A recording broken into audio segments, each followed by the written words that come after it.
Okay. Oh.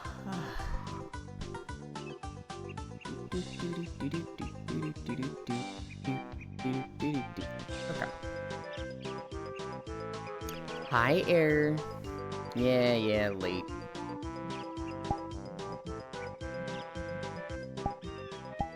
Go down a little bit. Day 241. Yay.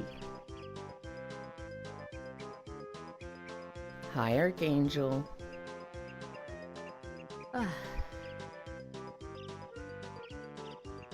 Hi, Faye Lily.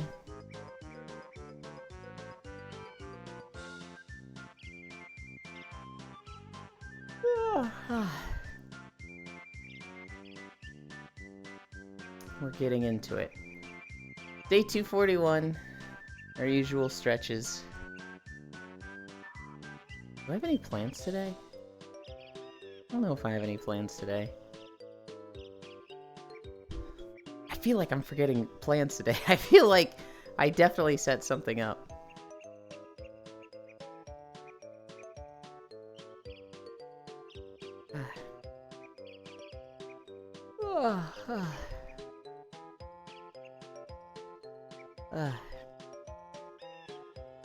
Why does today feel so off for a start? I mean, I guess I was late, but I just feel like I'm forgetting something. I just 100% have that sense of, like, I am forgetting something important. No? Got my water there.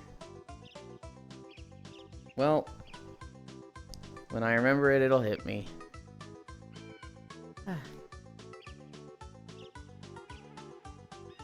Yeah, same. Today's been really off.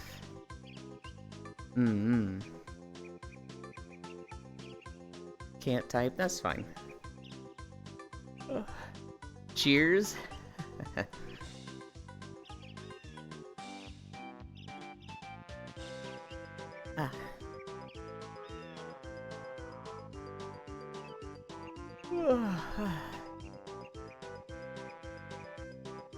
Hi, Blank. Hi, Bits.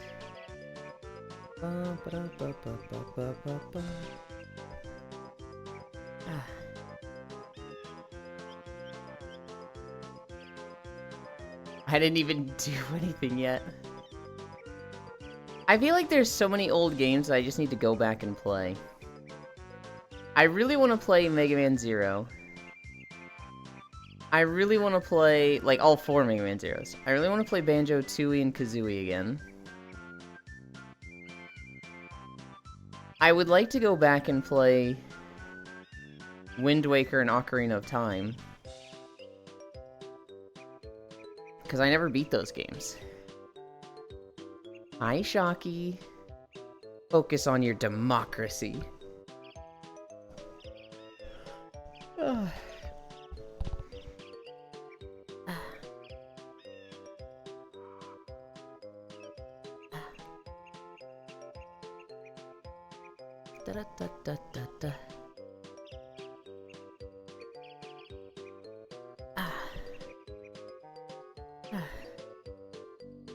It's 5 p.m. somewhere. Look, drinking starts Friday and ends Sunday. So, like, does it matter when it is when you drink between that time frame? Saturday morning is just someone's Friday night.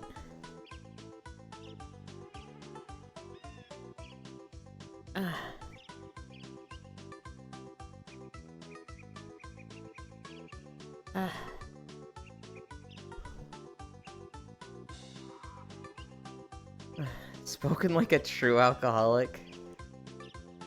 I know people drink 3 a.m. at Monday? Oh my god. That one's a little wild. Although, honestly, like, you didn't have a job to clock into. You didn't have responsibilities to do that day.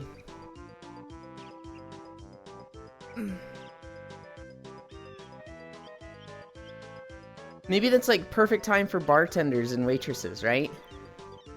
Like, they gotta not be drinking Friday and Saturday. And then when they have Monday off, slam them back. Be clearly don't work on Mondays. They do. Drinking starts at Little Saturday, aka Wednesday. Ah.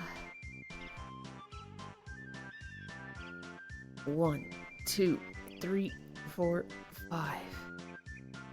1, 2, 3, 4, 5. Yeah, I like it when I hold him at 90. 1, 2, 3, 4, 5. 1, 2, 3, 4, 5.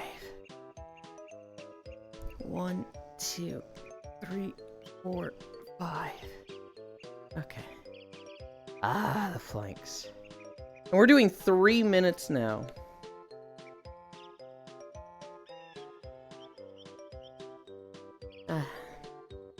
Oh, I just missed a 6-minute start.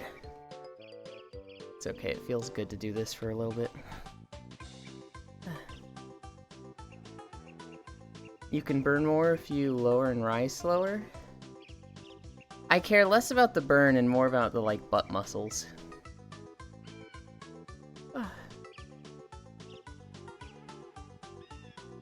Alright. 2, 1, start. 3 minutes. Hi, honey.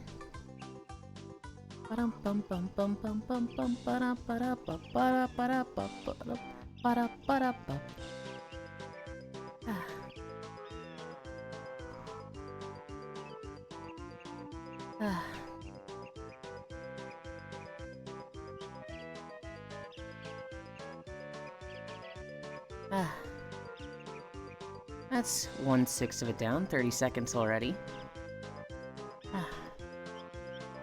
Anyways, I'll maybe see you later if I don't sleep well and wake up in like 2 hours. I hope I don't see you, Blank. I hope you get the best rest. But if I do see you, I'll be happy still. Sleep well.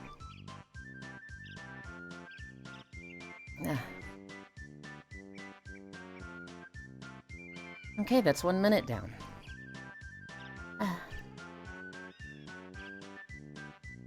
Oh god. My upload seems a lot better today. Yesterday it kept going orange and red, and today it just seems a solid green. So, yay.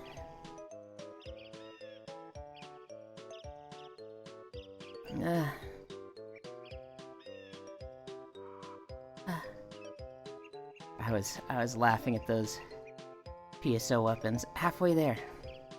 Because they're all just guns. It's all just fucking gun camos. And having 2 giant miniguns for shoes is like, what? I think everything was just dying yesterday. Even had high lag spikes in CS last night. Yeah, people were saying Discord was dying too.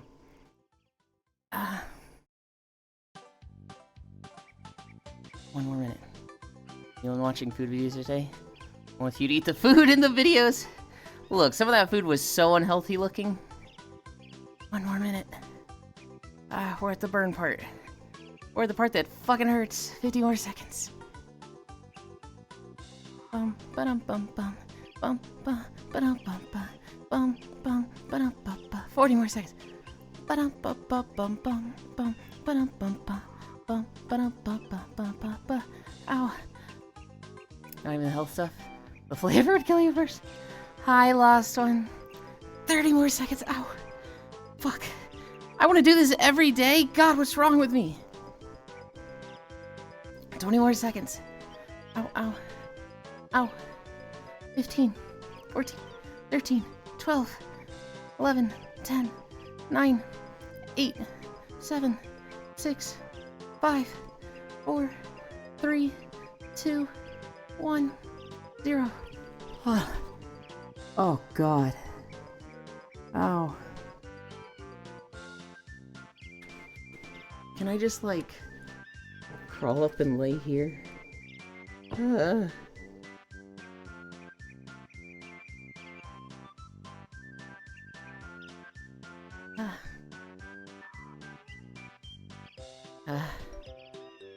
Ow. Where am I? Everybody look away.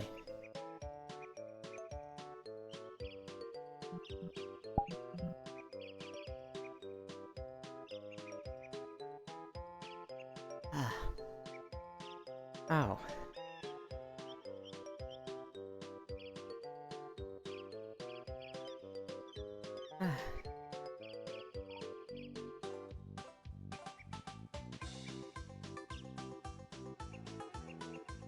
This moves with me, right? Yeah, it does. This way, I can face it away from the entrance. So if anybody joins me, I'm not saying anybody in particular, but if anybody joins me, and they have like a gratuitous amount of underboob going on, not saying anybody in particular,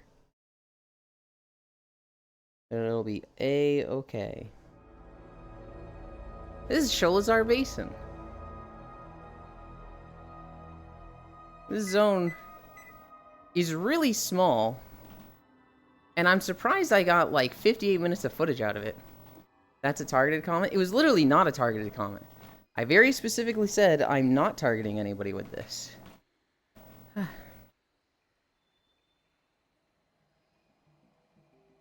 You think the only one with underboob? That's so targeted. Just say bits, you fuck. I wasn't even thinking of bits. Yes, it was. Even chat knows. I was thinking of Full Metal Ratchet, who I have had to talk to more than bits about underboob. Now he's not even thinking about me. So Sholazar Basin. Hi, Strog. Sholazar Basin is this zone that has these 5 big pillars. You can see one of them here, and then you can see the base of one here. That just produce life energy, I guess? And that kept, like, the plague of undeath, the scourge, out of this, like, basin area. One of them was destroyed recently. And so the undead are leaking into this zone. But for the most part, most of it is like an untamed wilderness that's been like completely isolated from the rest of the world.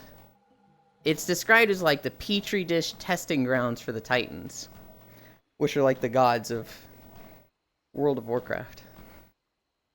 Wish I was able to achieve underboob. You can hunt. Unless you mean IRL. I'm gonna be honest, Hunt. With your avatar, there have been times where I'm like, oh god, is this too much? Should I be telling Hunt to change? But it's within the rules. There's no underboob on you. There's just a whole lot of side boob. Hi, Jan. It's within the rules. But when I first saw it, I was like, should I be nervous about this?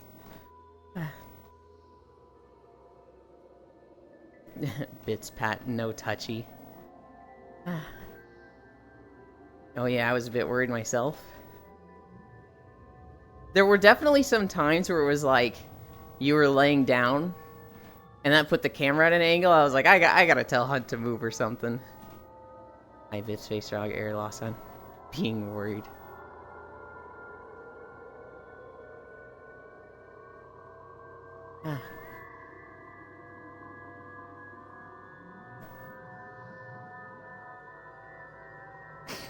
I don't have a way to mute. What is this music? Just use the Uganda Knuckles avatar on the daily? No boob to worry about? So in the zone, there are Gorlocks, which are like primordial Murlocs. And there are the, oh god, I'm forgetting what they're called. The little badger guys. And they hate each other. Hi, Fishy. Welcome, welcome, welcome. Most of this zone is about the war between those two factions. The zone? Yeah, the Sholazar Basin zone. From Wrath the Lich King.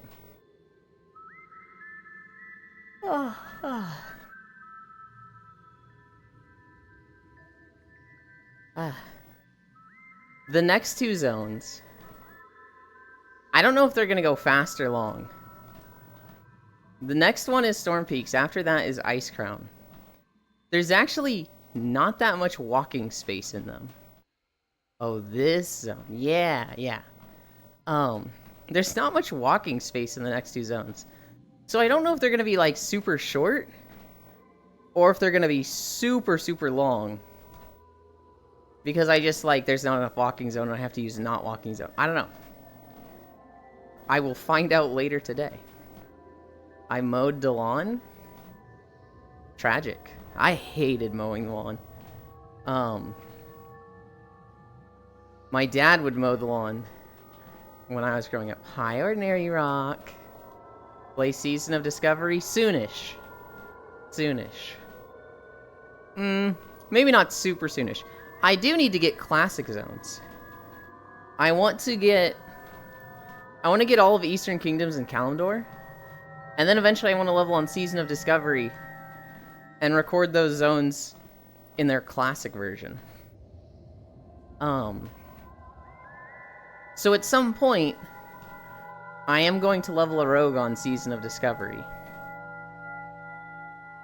I am not going to do Horde and Alliance. Holy cow, fuck that. It's a lot easier to do that on retail. But that'll be after a lot of other games. That'll be after BDO, Star Wars. I would like to get started on the single player games. Oh, but mowing the lawn. So when I was like, I'd say 10 to 15, my dad would mow the lawn every week and he'd make me mow it with him. I would usually do the weed whacking. And that would just ruin my allergies for the next 3 days. It would just get the pollens in my system, and I would be congested and runny nose for 3 days straight. And I fucking hated it. I'd like beg him, please don't make me mow the lawn. Oh, you gotta do it. It's part of your chores. And I was like, dude, I will do more chores to not do this chore. Just make me do other things, please. And it was like around the age of 15, is like, oh, I guess his allergies are pretty bad. Did I mow the lawn yesterday? Took hours because huge yard, small mower. Oh, that sucks. Trash guy here, be right back. Ah, that sucks. Only had chores on vacation. I gradually got more and more chores. And so, like, when I was 8 years old, they were like, you have to be the one to take out the recycling. I was like, okay. When I was 13, they were like, you're gonna start doing your own laundry, buddy. I don't remember what age I started helping with the lawn. Just gradually adding more things. It's like, hey, you live here, contribute, pick up after yourself, yada yada. I'm the opposite. I have hay fever, but it surprisingly waits until after the mowing is done. Oh god. They weren't many to begin with. What is with this music? It like keeps going out to just become ambience. That's so weird.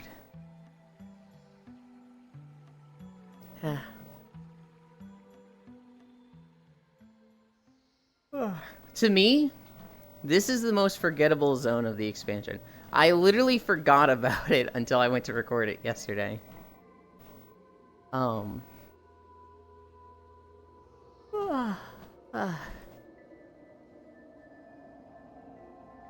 But, that being said, this might have been the zone I spent the most time in. I ran circles around this zone mining to earn enough money to buy a, Mechgineer's, bike. I'm the youngest, so my sister was the one that did the chores mostly. Hi, Louie.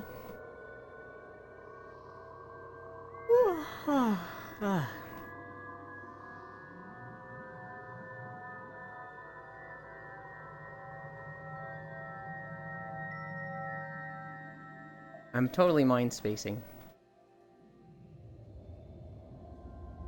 Oh well. Okay, so Yanni today, my goodness. I know. I was like 30 minutes before stream, I was like eyes half closed, and I was just like, man, I'm just tired today. I'll wake up for stream. Once I get walking, I'll wake up, but I'll probably be yawning the whole time. It means after stream, I'm gonna fall asleep like instantly. I don't know, I got plenty of sleep. I watched food videos with Core last night on her stream. And I was even, like, falling asleep on her stream. But as soon as that ended, I didn't, like, hang out in Discord or whatever. I basically went straight to bed. Hi, Wrath. Yeah, it looked like you were going to say something, but you were just pointing. That was me thinking. Hi, Elder. For some reason, I read that as goddess. She could be my goddess. Anyway, I'm Euland. I have a flight at 7 p.m. It's currently 3 a.m. Oh no. Well, that's a lot of time to sleep between then and now. Thanks for the list. That is not a list of, like, everything you need. That is just a list of all the money I have spent on stuff. If you were looking to get into VR, you would only need to buy, like, one thing, which is just like a Oculus Quest 2 or 3 headset. And that will come with the stuff you need. That's just all the money I've spent on VR. Got a bunch of junk collected, got rid of that chair that I got a few months back. Among other things. Hell yeah. Already been asleep. Went to sleep at 8 p.m., woke up at nearly 2 a.m. 6 hours is pretty decent. Not the cat chair. Okay.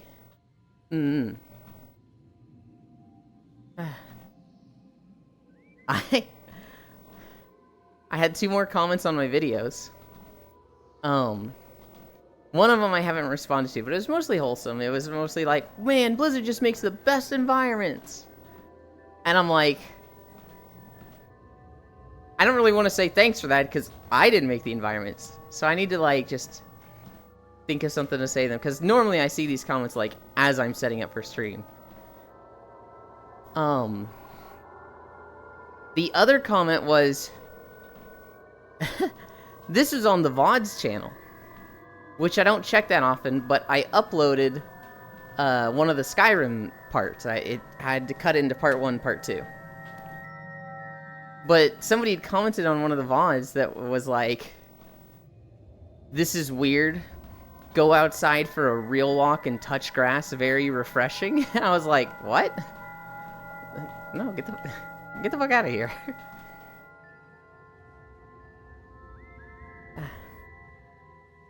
Yes, the cat chair is banished. Tragic. So unfortunate. There's one of the pillars. There's just 5 of these. Well, there's 4. And a broken one. Oh, side note, on our beaches video, this little sandbar right here, that's the sandbar for the thumbnail. What is outside? Weather, bugs, scary people that say, good evening, how are you today?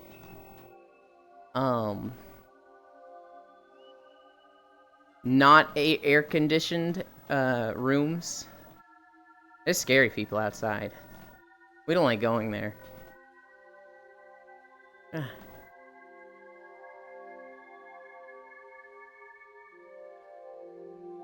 Oh, well, they say that if you're lucky. I was watching Telena this morning, and she was like, I have a job. I'm a responsible adult. I'm not some loser that doesn't leave their room for 4 days straight. And like half her chat was just like, hey, oh, hey, what the fuck? Why am I taking shots here? Don't worry, I'll deal with them. Hell yeah.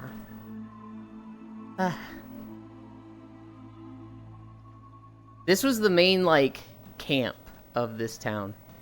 It was, the Nessingwary Expedition, says the Gremlin. To be fair, she does work, like, 5 days a week, and she does get out fairly often now. She used to fucking live inside.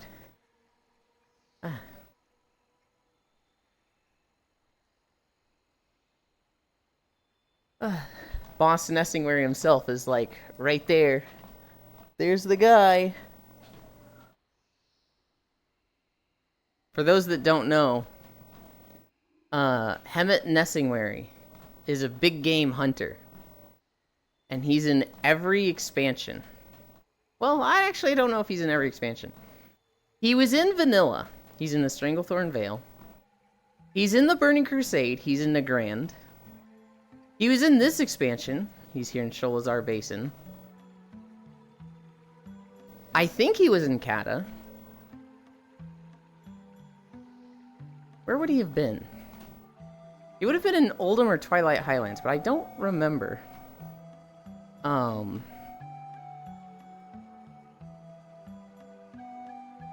I think he was in Mists of Pandaria in the Krasarang Wilds.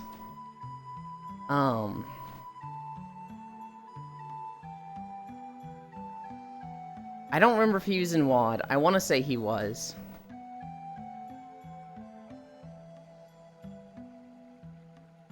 I want to say he was in Legion. But I don't remember where. God, I just said like 4 expansions where I think he was here, but I don't remember. I know he was in BFA. He's in Zuldazar and BFA. Told me to bully you for mentioning her on stream like a bitch. Matthews, this is the 3rd day in a row. Thank you, Measter. Hi. That's 12 incline.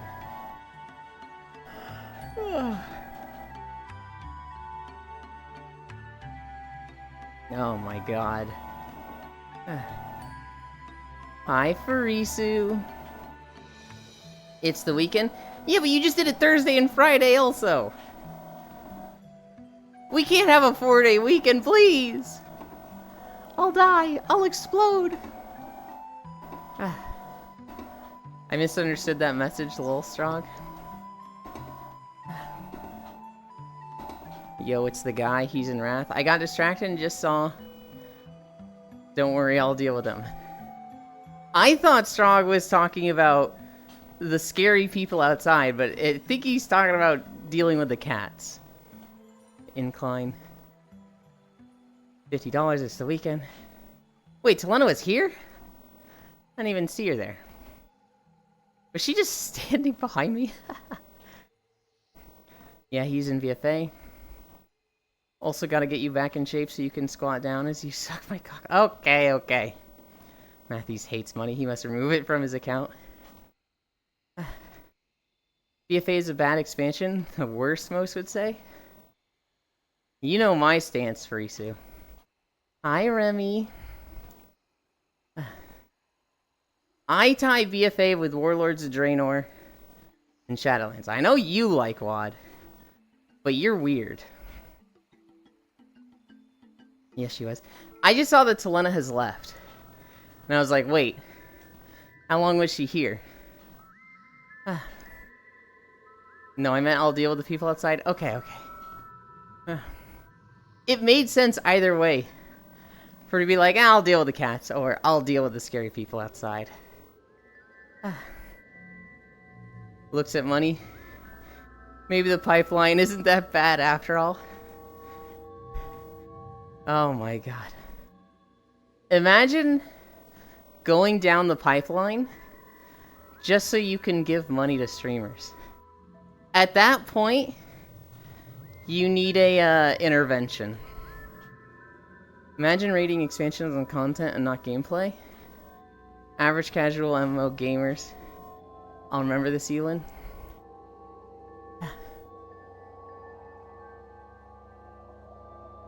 You can't just ignore content. Otherwise you get 16 months of no fucking content.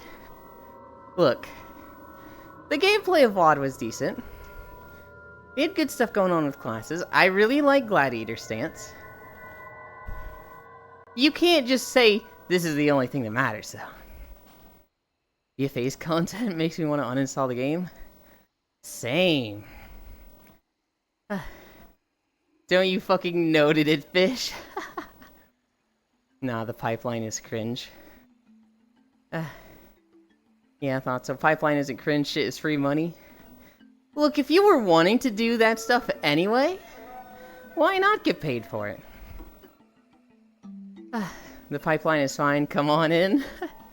I used to make bank off VR chat players. Hey, do you like farming RNG corruption gear and grinding AP for 2 years? I don't think artifact power is that bad. I think artifact power is actually really, really good.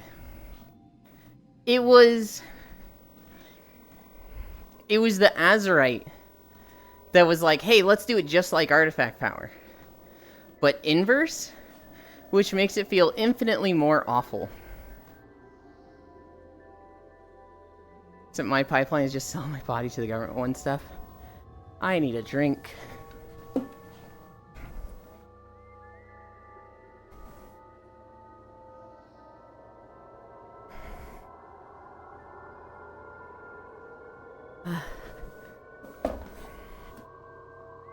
Oh my god. Artifact power didn't lock you behind wearing armor? That's why it was so much better. With artifact power, you only went up in power. You just got new abilities. You just got new stuff. And it felt great to hit a gold dragon in your artifact power tree. And once you were like maxed out and you had it all, you had the infinite scaling thing that was like, it made it so that doing anything felt worthwhile. You could run 5 dungeons, get 0 gear, and come out of it going, well, at least I got artifact power. You might not have even gotten a level for your weapon, but at least you made progress. In BFA, it was constantly changing gear that you had to constantly... Thank you, Aaron Matthews. Constantly changing gear that was just like, oh, I literally can't use this piece until I, like, hold on to it for 2 weeks. That was so dumb. And, like, because there was variability in the builds in artifact power, it was some of the worst balance WoW has ever seen. I remember a Warlock that was like, here's with the meta setup. 130k DPS. Here's an equivalent item level with a different build that has synergy and everything. 48k DPS. What the fuck are these devs doing? BFA, oh no, I got weaker wearing my mythic chest piece. God damn it, Matthews.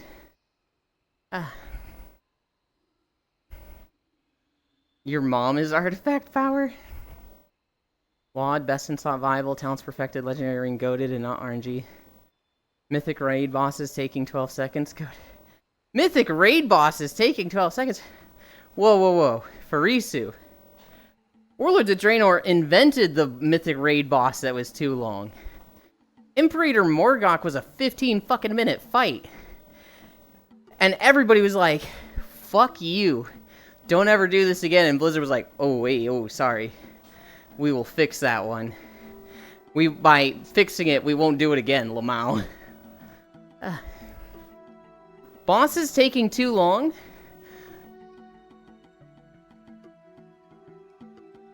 Was 15 minutes for the first 3 guilds? Everyone else had a sub 10-minute fight? No, Farisu. I remember fucking hating that fight. Because it was like, the first 2 phases and 2 intermissions didn't matter. It was just like, oh, Did any player step on a bomb and have to drain the healer's mana? Well, now we don't have enough mana for phase 3. So, like, it's just... Phase 1 and 2 just didn't matter. And it was just getting to phase 3 with enough healer mana. I fucking hated that fight so much. Oh, you don't know about the second boss that spawns? I know about Cho'Gall. I didn't do it on Mythic. I was not a Mythic Raider at that time. I was a Heroic Raider. I want to play Haunts with Yulin and Farisu now. I don't know if Farisu can play MOBAs. You could probably get me to play HOTS. I do not want to play MOBAs anymore. I broke my hand forever playing Dota.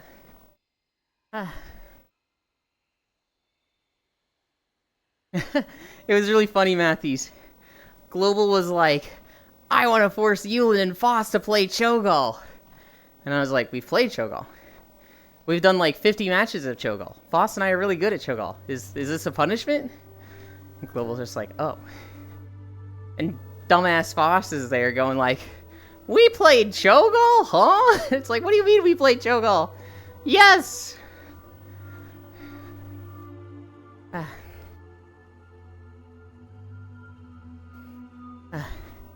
You know what makes a good Cho'Gall player? Me! Shut up, shut up, Gall, and just shoot your little finger laser. And do your twisting nether when I tell you to, damn it. I call the shots here. I'm the legs and the brain. You're just a weird fucking tumor on my neck. Bro, I was great at Cho'Gall with my friend Gunther. Poor plant brains. Fuck you, Yulin. Hi, Gale. Yulin, can you give me reasons BFA is better than WoD? So I can go eat dry cereal? It's not. They're both trash. In fact, I would say WoD is better than BFA. If you told me to rank BFA, Shadowlands, and WoD,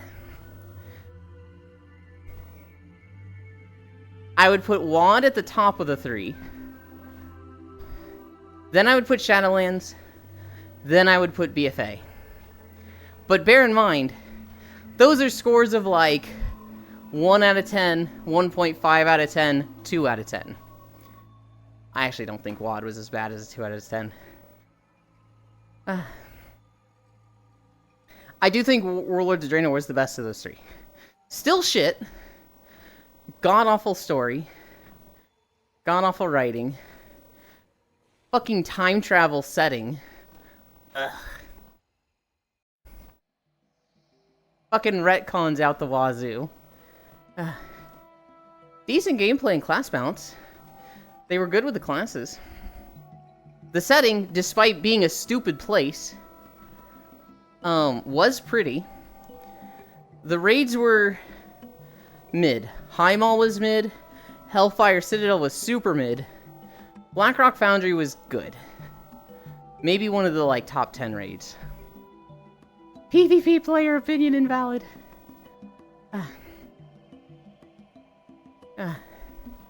Why is your disdain for WoD so high?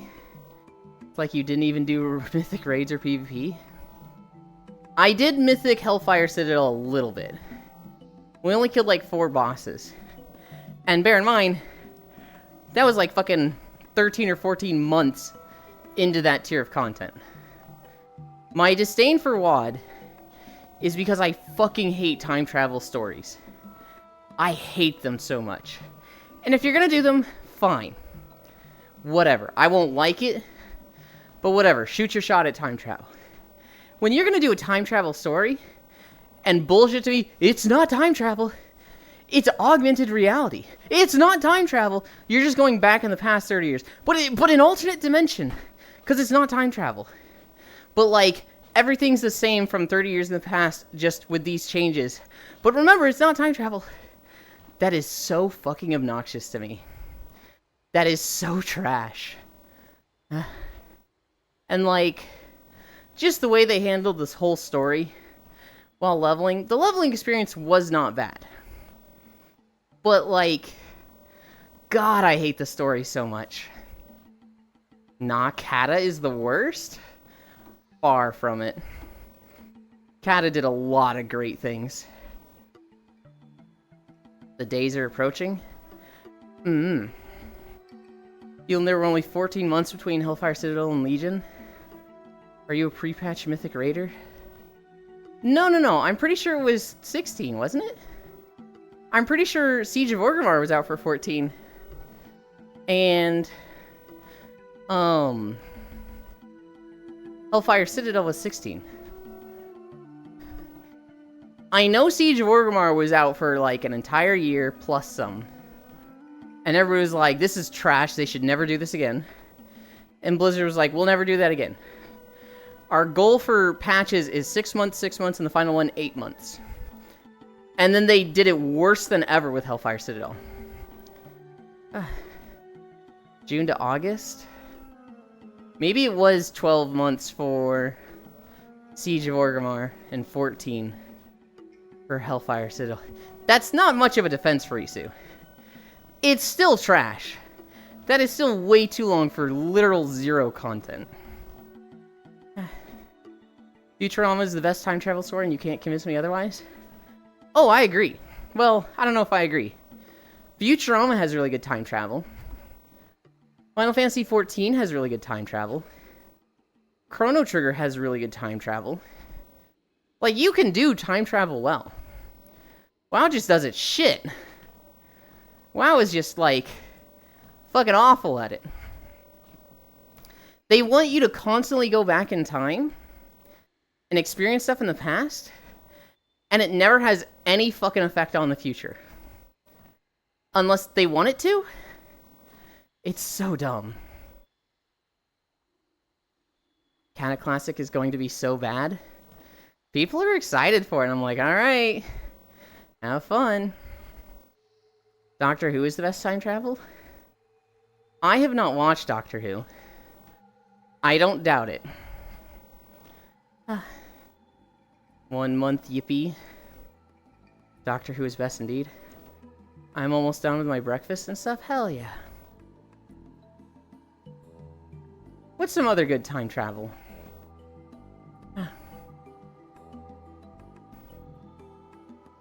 12 months for ICC to Kata. 14 months for Siege of Orgrimmar to WoD. I thought WoD was like 2 months longer to Legion. I thought that was like the longest one they'd done.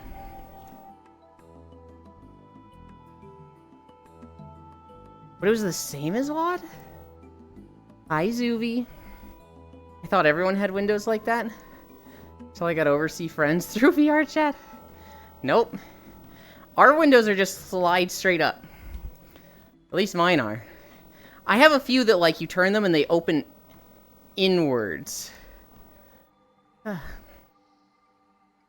Or do they open outwards? I think they open outwards. Not really just the same. Also, Moth Legion WoD are same gameplay tier-wise. X was a Doctor Who fanatic, and I'm glad I never have to watch it again. It sucks when, like, that thing you really like is tainted by an X. A lot of music is tainted for me because of X's. My second ex, who we had a really bad breakup, she was a huge fan of Slipknot. So now I hear Slipknot and I'm just like, ugh. My third ex, he really liked a lot of, SoundCloud songs that had, like, movie quotes in them. And so one of the big ones is, Que Sera, I think it's called. The song with, like, with the lime and the coconut. That boy needs therapy. I don't like that song. And anytime it comes on in someone's chat, everyone's like, yo, banger! And I'm like, ugh. What baffles me are the windows that don't have a window screen. Like, bro, all the fucking bugs. So inefficient. It's not inefficient, Zooey. It's less practical. Boy, don't diss Slipknot. I literally just complimented them, Air. I literally just said I would like Slipknot, but they make me think of my ex.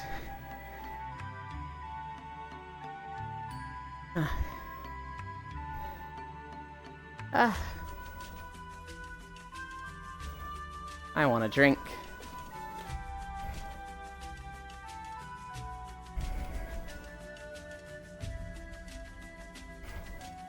They're such a sub they can't even listen.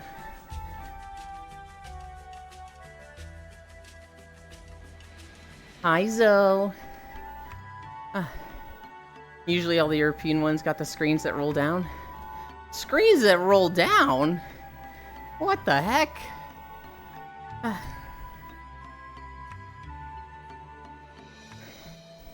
Hi, Lo Fam.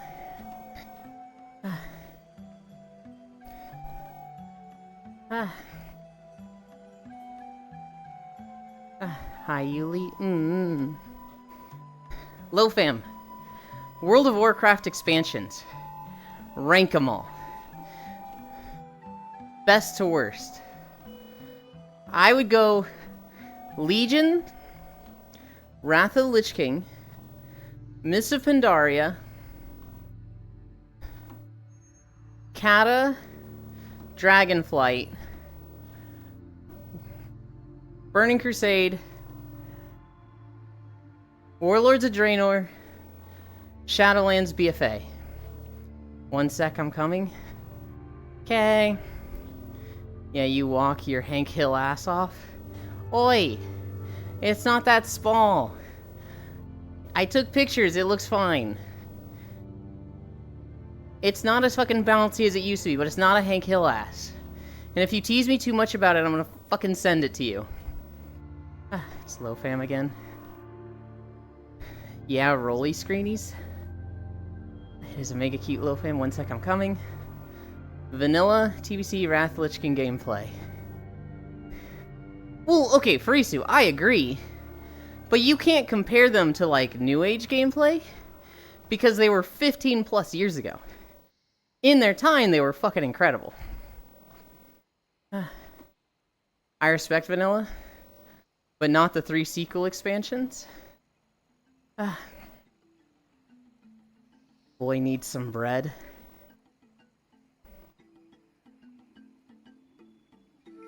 I bet. Do I have to tease you? Hi, Ark. I can and I will, because WoD came out 10 years ago. Yeah, but it failed a lot of things other than gameplay.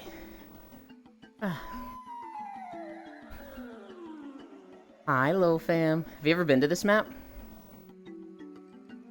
No, but I know this music, and I gotta turn it off immediately. The whole game is in this map. You can go to every level from Banjo-Kazooie here. They don't have everything. It'll be like 2 to 4 jiggies per level. But you can legit collect like 25 to 30 jiggies for a secret at the end. I don't know what that means. I've never played the game. Wait, really? Oh my goodness. No, I've never done it. Well, this was 64? Yes. Yeah, I didn't have much to 64, so... So when do you stream it? Anyway, so World of Warcraft expansions. I feel like it's not super fair to compare them all to each other because there's like different eras. I feel like there's vanilla through Cataclysm. They're all very close to the same type of gameplay, in my personal opinion. Mm-hmm. And then you have Pandaria through... What was right before Legion? Warlords of Draenor. Uh-huh. Then you have Legion and to current. I think those are the 3 eras of World of Warcraft you could say that exist. Okay. So it's kind of hard to rank them perfectly like that. It's very interesting different to games. me that you would put Pandaria and WoD together and not include Legion, because that was like a trilogy. But I understand, like, Yeah, but Legion did add Mythic Dungeons. They are. And that, like... I'd say gameplay-wise, they go very Yes. different. Because Legion was the beginning of its own era of gameplay, which is the temporary power. They really started to push on that all the way through Shadowlands. And technically, I would also say through Dragonflight, because I feel like Dragonflight was changed significantly, which is why so it doesn't make too much sense to like the dragon stones, right? I guarantee you the dragon stones were supposed to be another temporary power system, but then they Yeah. So, yeah, 100%. I guarantee No, it was supposed to be another temporary power thing.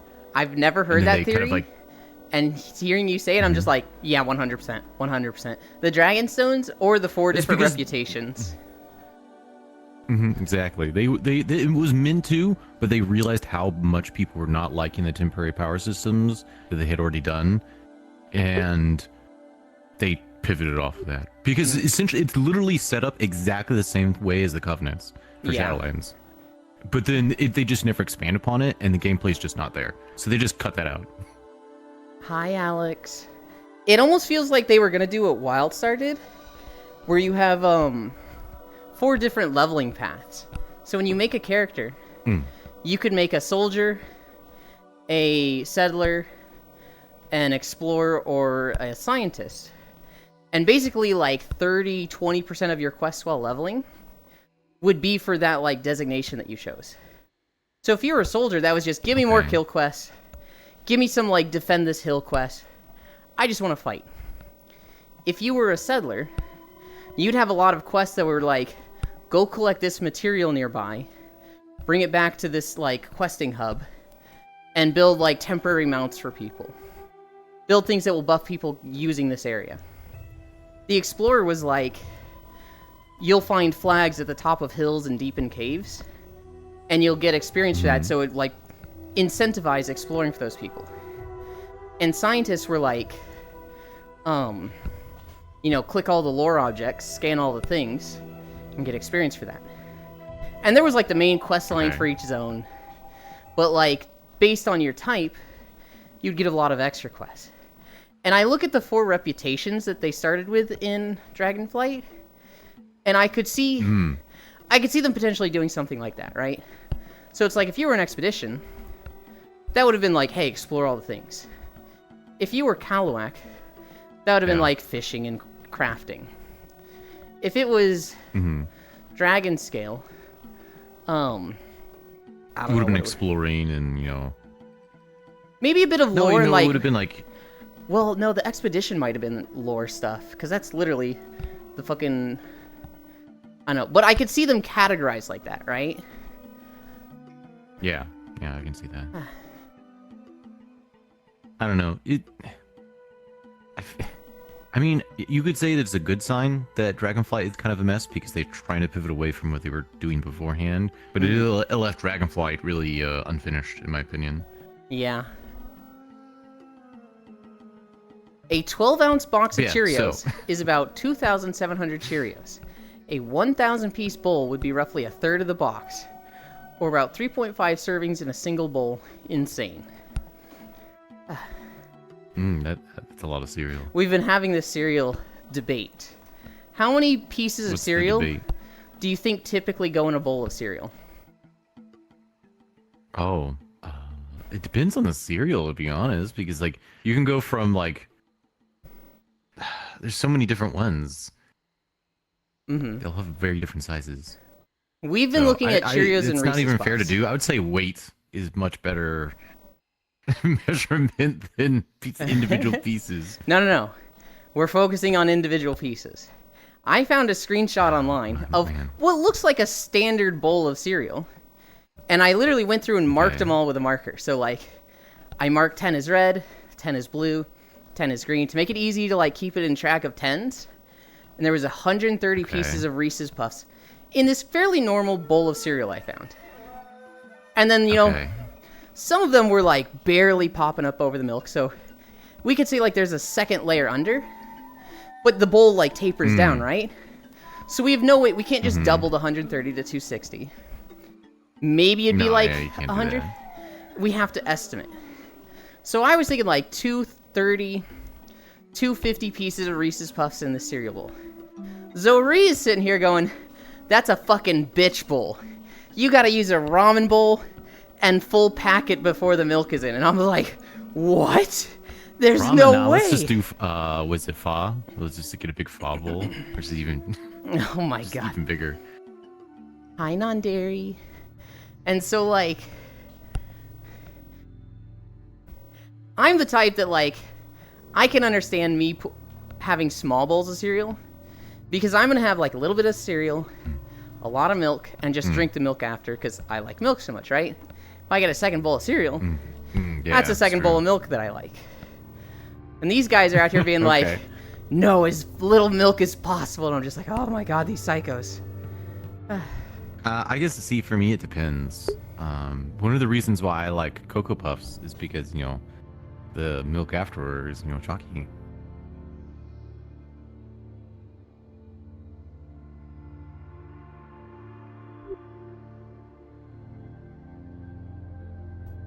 I don't have a good way to mute right now. No, that's understand. You're doing other stuff at the same time. I know.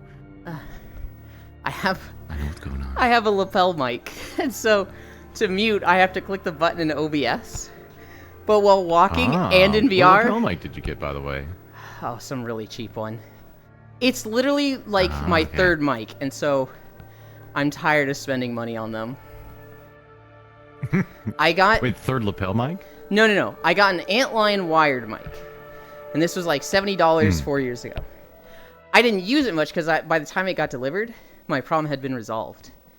Okay. And so I put it in a drawer. But now that it's useful, I'm like, oh, cool, I got this mic, I'll use it. But it's just static and scratchiness. Like, I don't know if it came broken or just bumped around things in the drawer for over 4 years. But it's just fucking unusable now. So then I got a wireless Antlion mic. But I got it used, and the battery is fucking dead. And, like, I could replace the battery, but, like, the thing literally can't charge now. And so I'm just like, oh my god, I hate mics. Hi, Logitech. And so I got this Antlion mic. I guess I had a bit more luck. I got this, this lapel mic that works, but I don't have a button to mute.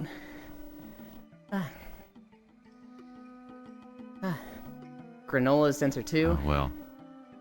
Bro isn't even eating breakfast, he's eating a snack. Am I the only one who measures, weighs portions of everything? I'm counting calories, but even that, there's some things I'm lazy with. God, measuring even your breakfast. Once again, bowl comes last after the milk and cereal. What the fuck, Air? I don't eat cereal anymore and was never a fan of it. It's going too far. I only eat 1,500 calories a day. I guess I don't eat cereal these days. I ain't blowing it on 600 calorie bowl of cereal before milk. Same. So I can't say much about it, but yeah, that sounds like a lot. Can you bind macro OBS mute button? Something on your VR controller? If I was smart, maybe. Oh, you know what you could do, actually? If you had a Stream Deck, you could get a Stream Deck and put it on the machine, and then you can have a button to mute. I would love that. I'm also really stupid for stuff like that. I would need a wireless Stream Deck. Stupid? Dude, I'm so done with technical stuff. Stream Deck?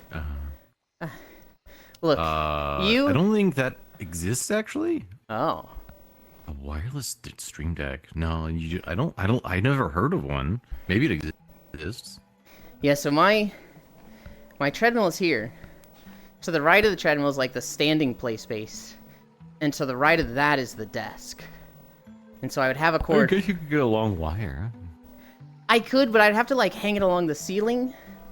Or like have it going through the middle of the room. Never do that. No, see that's like mechanical work. That's easy. That's just some nails. Nails? Oh, I was gonna say like staples or something. Well, they're really small nails that have like these white plastic bits to like hold a wire.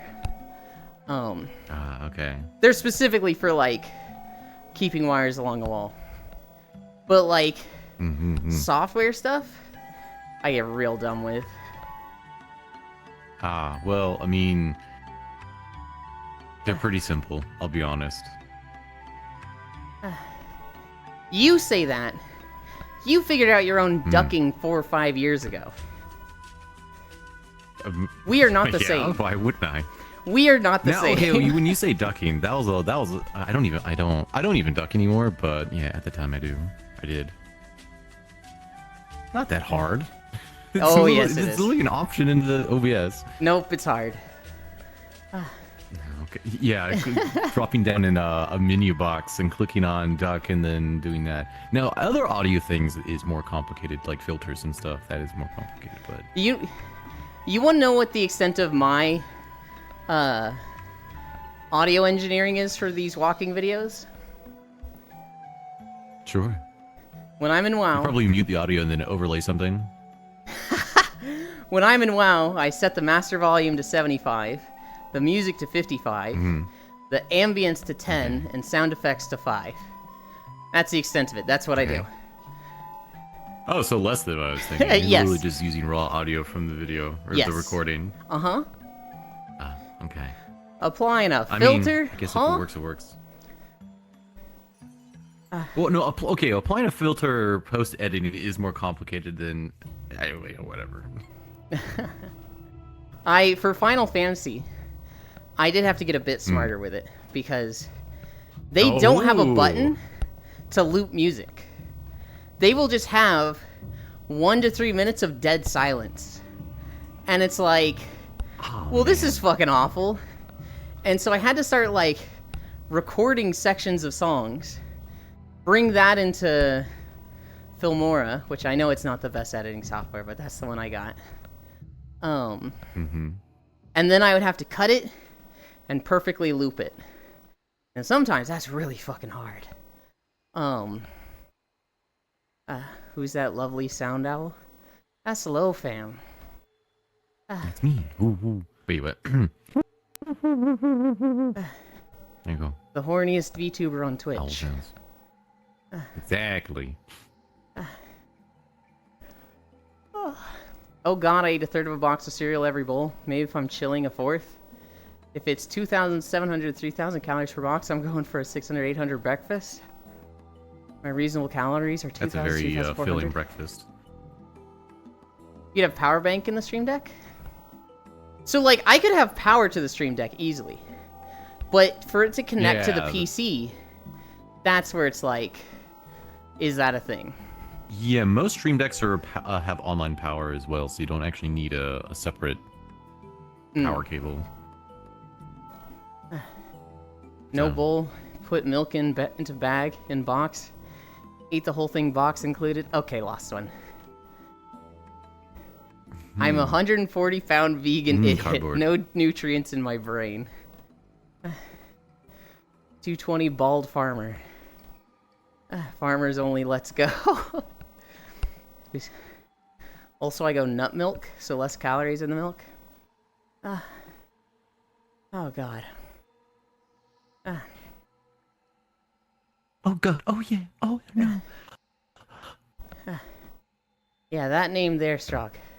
And they stream regularly. Yeah, it's me. Ah, Do I? yes. Yes, I've you actually do. been. Oh. Man, I was. Oh man, what was I was gonna say? What's your favorite breakfast? My favorite breakfast? Cinnamon rolls. Yeah, what's your favorite? Oh, okay. Wow. Okay. I Going for love dessert cinnamon rolls. for breakfast. When I was in, like, middle school, I used to have 2 cinnamon rolls for breakfast every day. And then, Whoa. everybody was like, they were small. They That's were a like, lot of cinnamon rolls. they were Pillsbury, like, tube cinnamon rolls. So they weren't, like, Mhm. fucking plate filling. But everyone's like, oh, you eat so many cinnamon Yeah, rolls. You must love Cinnabon. And I was like, never had it. And that happened for like 2 years of just never had it before. I was at an airport once, and they had a Cinnabon there. And I was like, oh, Mom, Of course they there's do. a Cinnabon. I've never had it before. She's like, oh, let's go try it. It was the most vile, disgusting food I'd ever had. It was so bad it made me not like cinnamon rolls. I literally went home and like had these Pillsbury cinnamon rolls I'd been having for like the past 3 years. And it was just like, I don't want to eat this after eating that Cinnabon. I don't want breakfast right now. You've made the classic blunder. You've made the terrible blunder. Airport food is fucking the garbage. Yes. And it is well known that the Cinnabons in airports are like the worst thing. Do not do it. Well, so I would have been like 12 or 13. Zero concept of Yeah, this. there's no way we would have known. Hi. And so, Hello, Jesus Why? Christ. I got its life. Yeah, it's me. Thankfully, I love it cinnamon so much. rolls came back. I really like them again, There you go. but like Thanks. for a while, I hated them. Hmm. If we're talking cereals, I really like Reese's Puffs and Cinnamon Toast Crunch. Reese's Puffs pretty good. I feel like it's a bit too strong. It's like very I don't know. Whenever I compare it to, I don't know, it's just like too much. It's too much. Too I'm much. also down for scrambled too eggs much. always. mean, I am Nice, never too scrambled hungry eggs. for scrambled eggs. Oh, Belgian waffles. Oh, ooh, wait, I forget actually. Ooh, Belgium. Ooh, the it's like Strog waffles or something. The like big that? floofy Can't remember what it's ones. called. Oh, so I'm talking about the smaller ones where you're supposedly, you're supposed to put the waffle over your coffee, and the heat from your coffee is supposed to melt the caramel Scoop center in the waffle. I've never heard of Yeah, that before. Those ones. Oh yeah, they're wonderful. Scoop waffles? They're very Oh dude, I had. They're Belgian. great. Ah. Yeah. So good. very flat. Yes, Stroop waffles. I tried to get airport food once. Too dumb to navigate apps, so I ended up sitting there hungry in the airport for 2 hours. God, she's such a bottom. Yeah, honestly, that Farisu, you may have made the better choice. Honestly, To yeah. be honest. You could have gone to like a vending machine, or like Though okay, the only thing that you can do to actually get something that's safe is that sometimes there'll be people who it's almost like they'll bring in food from like other places, and you can get like a breakfast burrito or something, and that's generally safer. I don't know. I think anything like pre-wrapped in a convenience store is gonna be solid. Well, that's what I'm not saying it's gonna be high Okay. quality, but it's gonna be better than what you're gonna be getting Yes. from fucking. From airport Cinnabon. Mm-hmm. Dude, I went to an airport once with like, well, it was Japan, so of course they had like a sandwich vending machine. It was the greatest. Japan seems so Well, idyllic Japan's for stuff like strange. that. Cause like I'm 100% the type that would just like live on vending machine food. That sounds awesome to me. Hell yeah. Ah. The vending machine Ooh. sandwich was great. Do you recognize this zone, Lofam? Okay, Not so suspicious. I mean, I didn't do a lot of Final Fantasy, I'll be honest, but this is like southern. What is it? Oh man, I don't remember. There's a bunch of like Can't remember. little ones, but if you get the main area, you get points. It's like La Norska or whatever, something of the nature. Nice. Can't remember. Lenosha. It's around one of the. Yeah, that one. This one is technically Western. I couldn't tell you the difference between them until I made these videos. I just know it's the area. It's actually Mhm. a very pretty area. I like all the limestone cliffs and stuff of nature. Mm-hmm. I will say, I feel like they built the area, but then they didn't use the area. There should have been like more hidey holes where you go under or into the limestone caves. And Yeah. I think there's the a- only one you really do is the dungeon. There's a few hidey holes, but like they never push you to them, and like maybe you'll go to like some of them if you do like this class quest, but like most people don't do all 30 class quests. What I was, what I've been super impressed by with Final Fantasy is that I make beach videos for the beach days, right? Fucking Final Fantasy is waves. What they do is they have the water texture that stops like 5 feet before the beach, where the land is, and then they have like a middle texture that shows like a wave graphic going back and forth over the land. And so like, it's so simple. It's so just like texture 1, texture 2, texture 3, but it looks really good. And then like even in Dragonflight, it's literally just, oh, you're on the ocean. Water, land, zero movement between the two. And I'm just like, holy Oh, cow, the quality yeah. difference here. But like they were doing that wave all the way back in A Realm Reborn. Well, okay, I can kind of tell you why. Okay. Even though Dragonflight was obviously released in what, like 2022 or late 2022, whatever it was going to be. Mm-hmm. It's still based on an engine that was in 2020 or 2005, and water movement and like that type of layering Lulu doesn't exist in the game. Oh, It just doesn't. that's crazy to me. They tried waves in I mean, Throne really of Thunder. think about it. Tell me one time in World of Warcraft they've had those layering layers and textures Well, in environments. There's not one. Throne of Thunder has waves, but for that they have the land, they have the water that's still, and then they have this like wave that's just translucent and moves over the water, and it looks fantastic when you're flying above. When you get to the beach and look at it, you're like, oh, this is not so hot. Yeah. And they never did that again. And they never did that again. It looks better than what they have in like Dragonflight and after Throne of Thunder, but maybe it was too much effort. It's like truly just like two meshes overlapping each I other know. instead of just like one object. They've really kind of like fucked themselves, in my personal opinion, as far as Blizzard is concerned. What they really should have done is they should have literally ended World of Warcraft 1, or whatever you want to call it, at Wrath of the Lich King, and said we're going to build another engine and then we're going to do Cataclysm. I would have ended at Legion. And here's a hot Legion? take that a lot of people say I'm crazy for.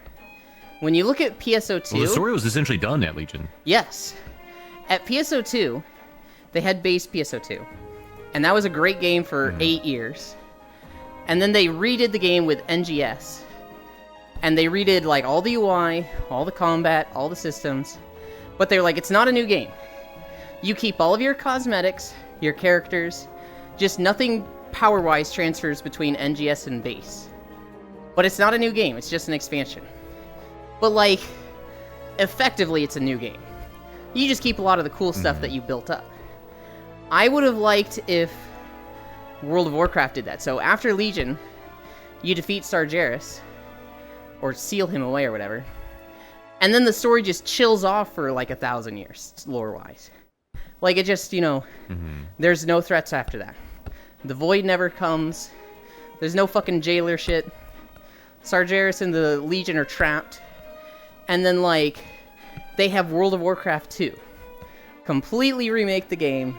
New UI, new combat, new systems. Just remake the engine. And, like, you can start they need from... to remake the engine. You can start from, like, the level of, Vanilla WoW, where it's like, redo the factions, right? Like, maybe Kalimdor and Eastern Kingdoms have gotten divided, and, like, the Horde have kind of taken over Kalimdor. Maybe, like, the Alliance, lore-wise... Well, they solidified their bases. Well, like, maybe the Horde and Alliance, like, made peace, and there was one faction. And then, something happened that just divided the continents. And so you had the Alliance on Kalimdor, which would have been, the Orcs, Night Elves, Tauren, Trolls. Oh, you mean basically there was oh, I know.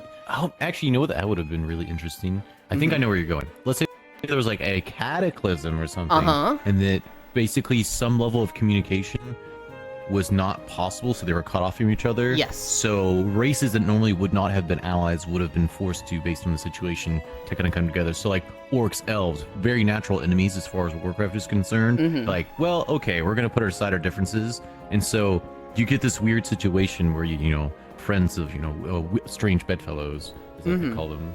Either like the world came That could have together been interesting. and made peace, and then it got separated. So everybody on Kalimdor stayed friends, and everybody on Eastern Kingdom stayed friends.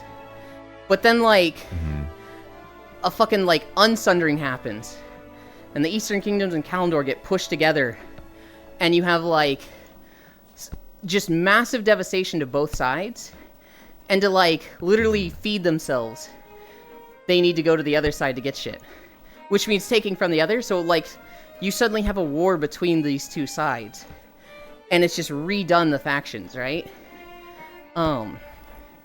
They would need some creative way to, like, make players happy with that.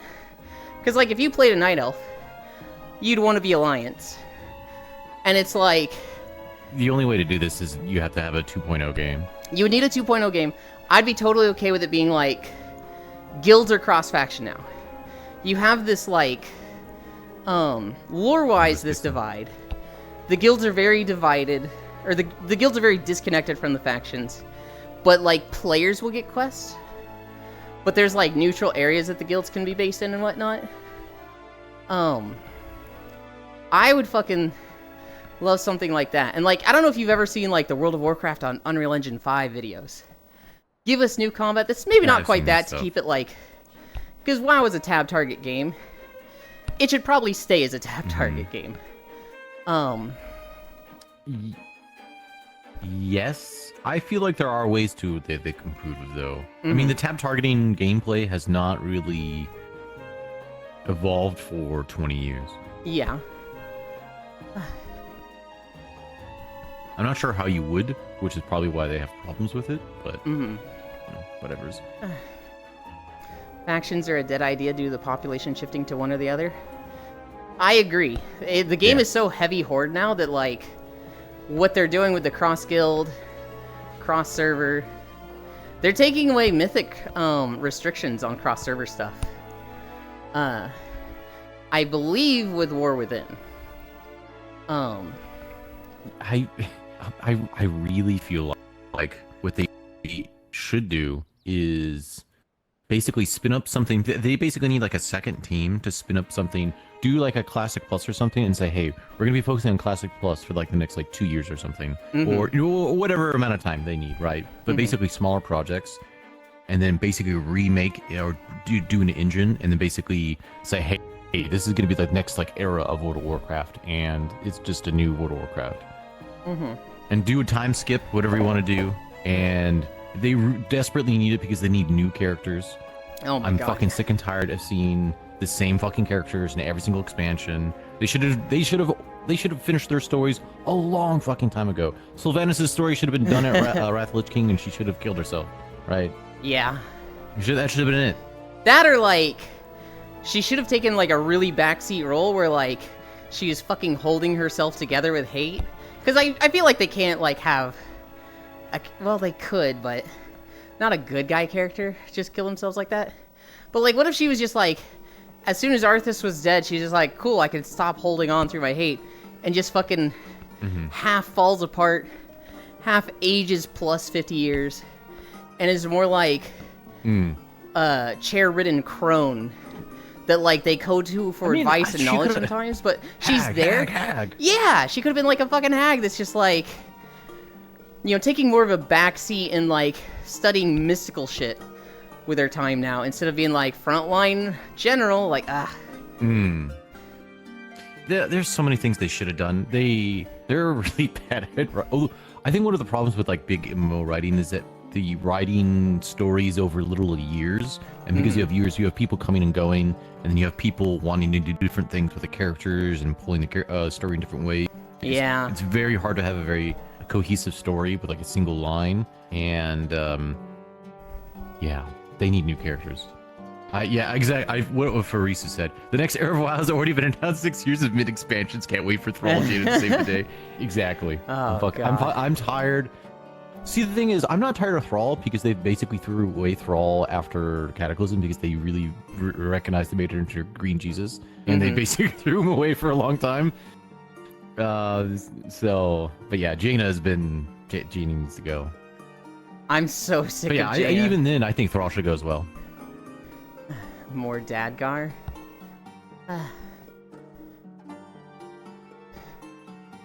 I do like Khadgar, but Yeah, they need new characters. I would like new I'm characters. done with Khadgar. Okay.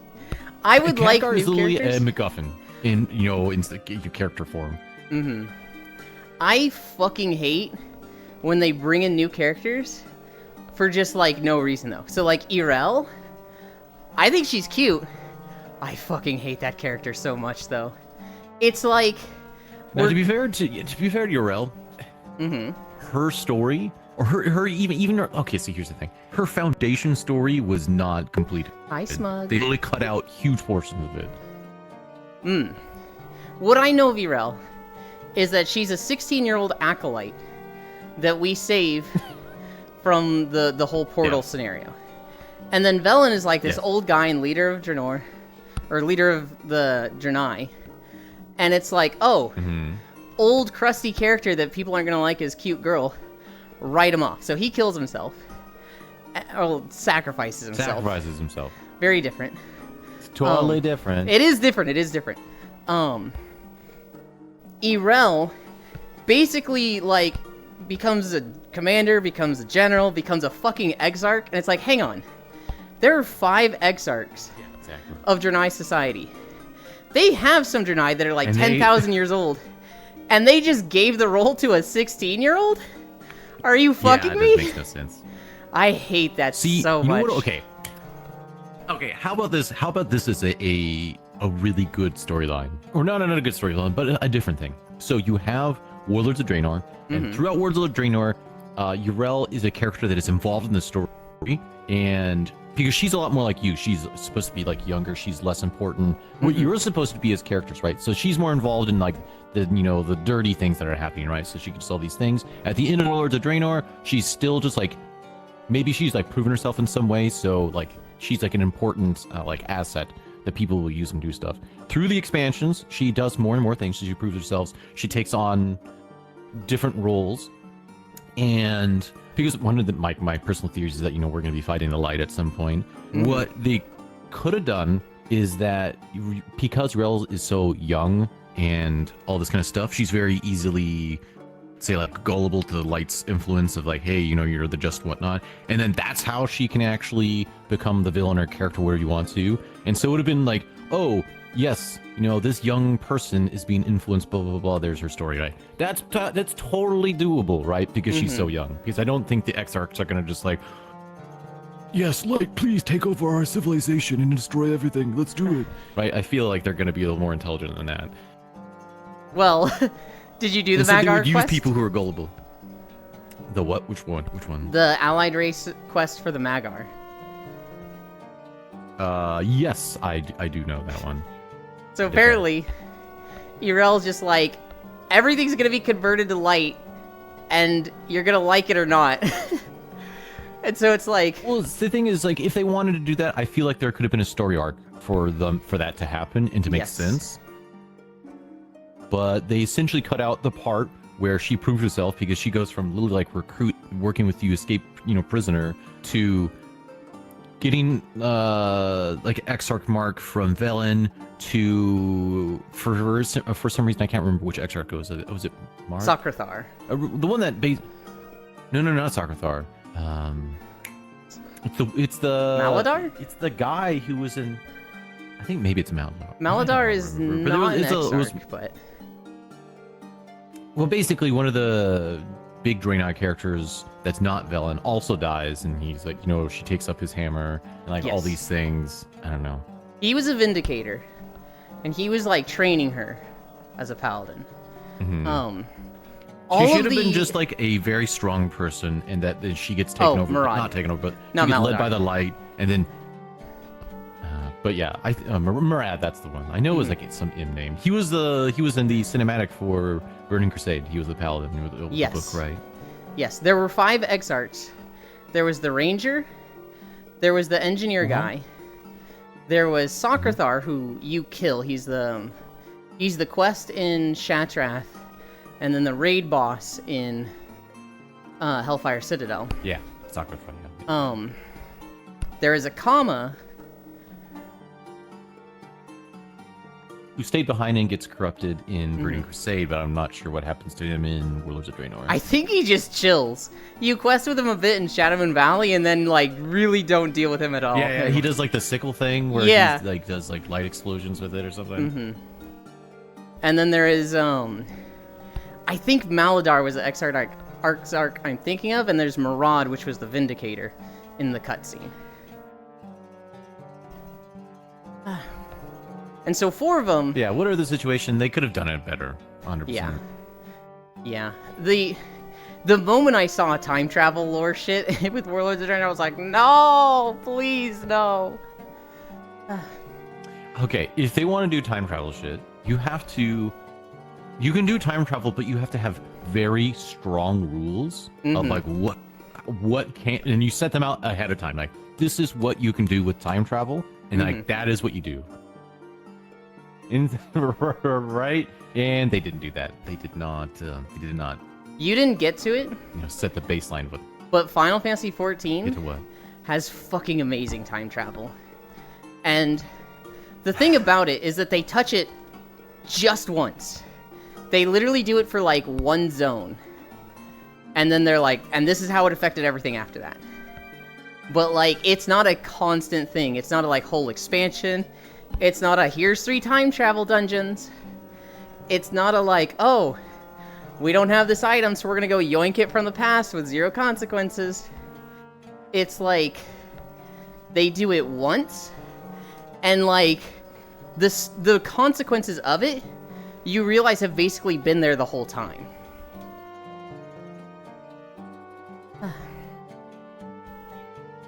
Time travel cataclysm 500 times worse than what?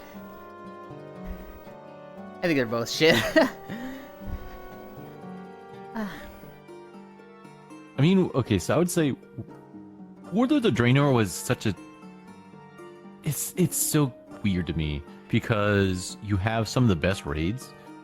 What? Right? So you have... No. Yeah, some of yeah. No, when I say this, I mean, this is actual factual. And what I mean when I say this is factual, I say the community has voted as what some of the best raids were. And this is like in... Like, you're just looking at the raid. You're not looking at anything else in the expansion. You're just like, how fun was the raid to do, right? Like, the actual encounters, the mechanics, and whatnot. And I think, of like the top 5, Hellfire Citadel and... What? No. There's no way! Hellfire Citadel was so mid! Yeah. Oh my god. Hellfire Citadel, and dude, they're the ones that enjoyed it. So they, I mean, the community enjoyed Hellfire Citadel and, what's the other one? The Blackrock Foundry was really good. Blackrock Foundry. So Blackrock Foundry and Hellfire Citadel were both like in like the top 5. Of course, Uldor was like number 1. Everyone fucking loves Uldor, right? Yep. Throne of Thunder's probably up there. Or Isle. Yeah, Throne. I think it was Uldor, Icecrown Citadel, Hellfire Citadel. Lots of Citadels. And Nighthold? Yeah, Blackrock Foundry. I'm not sure. I don't think Nighthorde was in the top 5, actually. Hellfire Citadel being up there is like... I hated that one. I thought it was such a mid-raid. Looking at it from a tanking perspective, they literally just taunt swamped and there was fucking nothing for tanks to do. And just like... God, I thought Hellfire Citadel was bad. But yeah, Warlords of Draenor was so interesting to me because... In my personal opinion, it had some of the best leveling that you had they've done ever. As in the stories were actually pretty good. The zone stories were gimmicks in each zone. The overall the zone stories were good, right? Well, that's because I feel like those are because the thing is the narrative team and the quest team are 2 different teams. Yeah. Right? Mm-hmm. And so the quest team handles the stuff in the zone, and the narrative team is the one that does the main storyline. So. They did a lot of things to make the quest fun. Like, I was doing on a character like 2 months ago, the Warlords of Draenor intro, where you go to the portal, and then you're like trying to escape the clan leaders that are chasing you through the different like areas. And there's one quest where it's like, okay, you need to free Draenei or Frostwolves in these cages, and you need to set fire to the what group is it? Yeah, that's one of the first ones. Bleeding Hollow, yes. And so, like, you set fire to these buildings, and orcs will run out on fire, and then they will fucking jump off a cliff and ragdoll, like, doing a cartwheel through the air on fire. And I was like, man, I forgot about that. That was fucking funny. But yes, Warlords of Draenor has some of the best things that World of Warcraft's ever done, and some of the worst things that World of Warcraft's ever done. Which is so strange to it be in a single expansion. We're at 3.3 miles. I am so tired.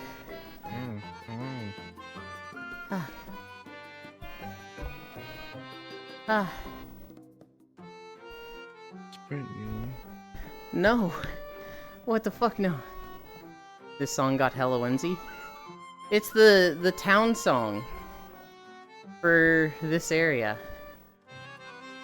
Because there's a lot of fairies in this zone. Oh, you never saw this zone, Lofam. This is like ferries the country. And so nobody goes here because if they do, they get like pranked endlessly. And they probably get a cursed existence of like living as a bush. So people don't like going to this zone. Nobody goes here because it sucks. I don't believe in fairies. Probably one of my favorite zones. Oh, the dichotomy of players. Hi, Global. I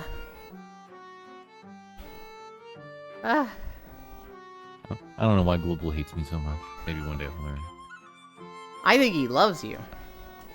I think he's fucking weird and shows it in a very interesting and unique and abrasive way. Oh yeah? Uh-huh. I think he I'm adores not sure you. about that. I lay down for a nap every fucking day after my walk, and I get a Chatterino ping. And I always go, I bet that's Global and Low Fam stream. And I open it up, and every day he's in your stream. I think he loves I mean, that's true. It's true. I mean, I can't follow you there. They do like piping me every single day.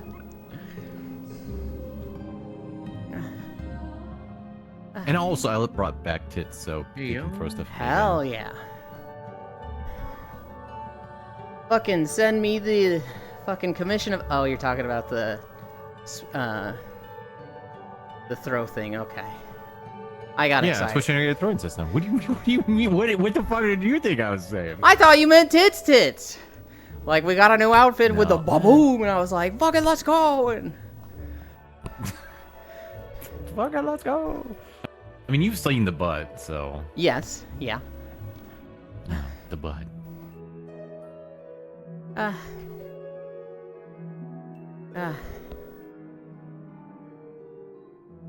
It's a butt.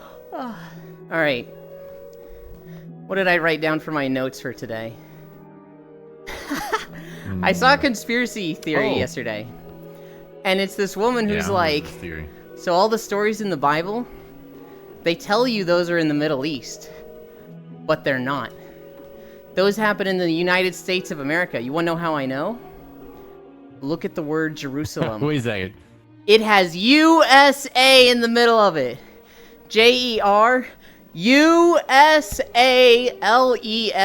What is this? Here's the map. Another Mormon? No, it's just this crazy fucking lady in, I don't know where, America, that's just like, the Bible happened in the United States. Here's the map showing it. It's like literally just a map of the USA with like fucking stuff photoshopped onto it that's like Jerusalem is here, the Reed Sea is the Great Lakes and shit like that. It's just like, what the fuck?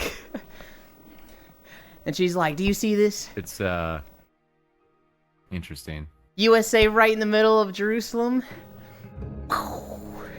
And the guy that I get these videos from, he's like, holy shit, that blew your mind? I bet this is gonna fucking fry your mind. And he shows like a map where he just photoshops stuff like Pluto and Saturn over the states. He's just like, oh, look at this. We got different planets here on Earth. You fucking dumbass horse. And it was just like, oh my god. This guy just finds like really dumb conspiracy theories and makes fun of them. And I love seeing them so much. It's pretty rough. Yes, we know, Ewan. You are the slave to the YouTube algorithm. We see Minuteman too. But he's so fucking funny, Global. This is why you don't join cults. They include how one of the lost tribes of Israel ended up in Colorado? Maybe? Probably not. I don't think they're that thought out.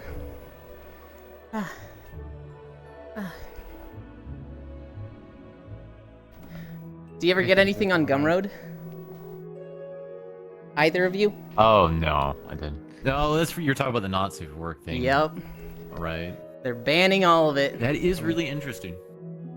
Yeah, you know, okay. Oh, man, okay. I think I talked about this before. I'm not sure if I talked to you about it before, Euland, but I feel like this is it feels like a lot of these platforms are like fucking bullshit. So hear me out. Mm-hmm. A lot of these platforms, especially when they start out, they will allow not safe for work content.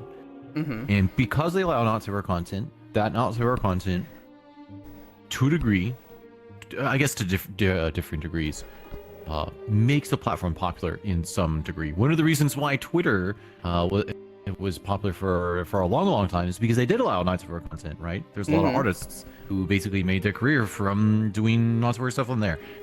And then for those same platforms to then turn around and be like, okay, well, now we're going to de-rank you. Now we're going to like shadow ban you. Now we're going to do these things because now that we have advertisement money, we're going to basically fuck you over. When we basically used your, you came to the platform, you made the platform more popular. Now we're going to fuck you over with the same platform. I feel like that's not fair. It's often like operating at a loss or with like no future planning to get to that point of advertising and then start making money. And get rid of all the stuff that got them there in the first place. Exactly. It sucks. I hate it. That's the game. I don't know if it's like, I don't hate the player, hate the game. Because at some extent it's like, man, fuck you though. But like... Yeah, no, it is a big fuck you moment. It's like, I'm sick and tired of... I mean, obviously not safe for stuff is a huge, like, thing of traffic. It's gigantic, right? And they consistently use it to build up their platforms to get people on their platforms, and then they fuck over those same creators that do it. Regardless of whether or not you think that non-safe for content is bad or good, whatever you want to say, right? They're still using those people and their content to essentially build a platform and then excise them later afterwards. I'm just tired of that. Just make a decision. Well, the decision is made early on. It's use not safe for work stuff and then bait and switch once you have advertising money. It's just... fuck. I have one friend who he has a shop on Gumroad. I think he'll be able to just take off the not safe for work stuff from his shop because primarily what he sells is like a shirt, shoes, collars, just 3D assets that's like one little accessory. He's not selling like a fucking whole ass dick on Gumroad. So he'll probably need to take off like a small portion of his shop. PayPal and Stripe is why Gumroad is removed though? Yeah. Pixel has the zoomies today. I hate that they made the ban so general, so much stuff is being banned. Yeah. I don't know if Pixel's ever been to this map. He might be like fucking itching to see all the things. Because this is a really cool map. If you've played Banjo-Kazooie, you get here and you're like, I just want to fucking explore everything. Hi, Lamb. Ponytail Spin. There was also the FCC news. They've changed the broadband minimum speed for internet service providers to be 100 megabits instead of 25. Which you hear that and you're like, fucking Pog, everybody's gonna get better internet. But what it really means is... That's so true. They're not allowed to advertise it as broadband. They could still sell like a 10 megabit or a 25 megabit speed. They just can't call it broadband. Okay. So it's like... Okay. There's already a loophole that they're just like... Nothing. It's going to affect nothing. It's just like, are you fucking serious? Boss was really excited about it. And he's like, does this affect me? Does this get me? Because he's on like 25 or 35. And I was like, it should. And then he read into it more. And it has a community note that's like... changes nothing. Yeah, this doesn't really fix it. And he's just like, I hate this. Well, the reason why there's no way that it was going to fix anything, in my personal opinion, is that there's no way that the FCC is going to make a sweeping regulation that immediately forces these large companies to increase their infrastructure. That is never going to happen. That's it's not gonna. So I think the hope is that it wouldn't have been immediate, right? It would have been like, in the next 3 years, everybody needs to be 100 if you're providing internet. Maybe not instantly, because that's unrealistic, right? But fucking... I'm of the opinion that fucking internet service should be like a fucking right at this point. and should just be provided. But because I worked in telecom, right?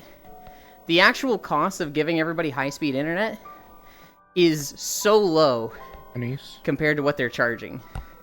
Like, it is initial, like, high investment making fiber optic cables, which gets cheaper every year. But then, like, once it's there, it literally just sits there. You have to repair it if, like, a car knocks over a pole. But it's not, like, something that you need to, like, go back every 5 years and, like, install new cables. Those things last for fucking decades. I wish I got the other DLCs before we started the Civ round. Now that I'm giving up on Religious Victory, Peter sucks. But I don't think the sale had started yet. Zuvi, you don't have to give up on Religious Victory. You can still win with religion. But you should never be putting all your eggs in one basket anyway. You should be, like, diversifying Civ. You want to apply pressure with religion. But if you, like, go hard, like, all in on religion, you can beat people with religion. You're just gonna lose to war. You're just gonna, like, have somebody fucking steamroll you and take your capital. Going to take a shower, BRB? Okay.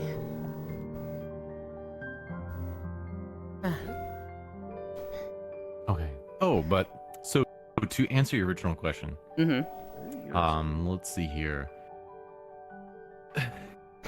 If we're going to rate them based on when they were released, not how I look at them now, I would say vanilla. Okay. And I can explain that one actually. Okay. So vanilla. This is hard. I'd say vanilla, Wrath of the Lich King, Burning Crusade. You didn't like Legion? Unfortunately, I was deployed during the time, so I never got to play Legion that much. I came near the end.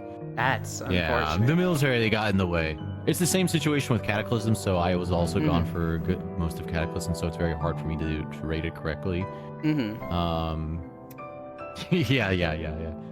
So then I would say I did enjoy Pandaria, but that was below that.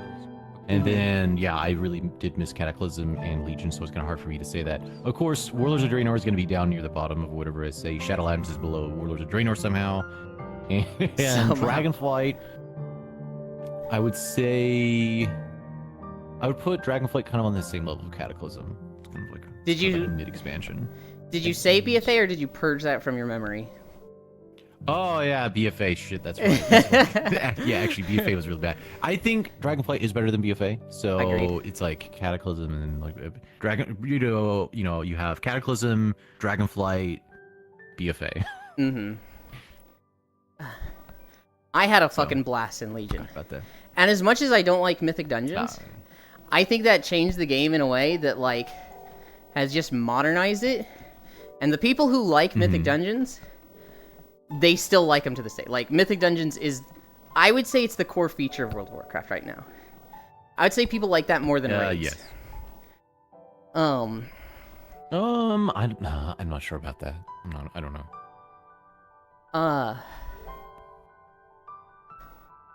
Yeah, I think it's more accessible. For sure. I put BFA at the bottom. That one was just... I mean, I was just done with WoW at that time. Good.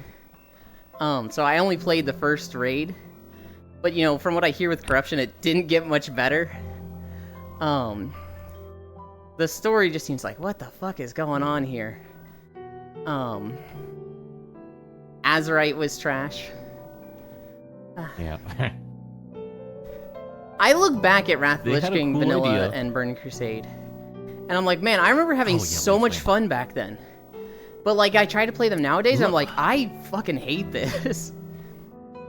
Okay, so here, let me explain. That's why I rated them at the time they were released. Yes. I think Vanilla is basically, it's a product of time and place. 2004. Though Yep. there are some design principles I think are actually still strong to this day. And I think at a time and into place, the internet was still significantly newer.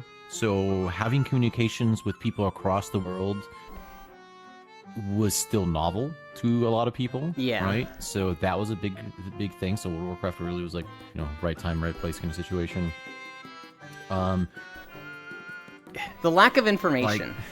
I think that was a big part of it. Yes, also the lack of information, right? You didn't have these gigantic wikis and so much information, so there was still a level of mysticism as far as, like, you don't know what to do. There was legends, essentially, right? There's, like, local legends, and how things were designed, things were also more server-based, so, like, people on your server there were more communities, right? So, like, even, so now...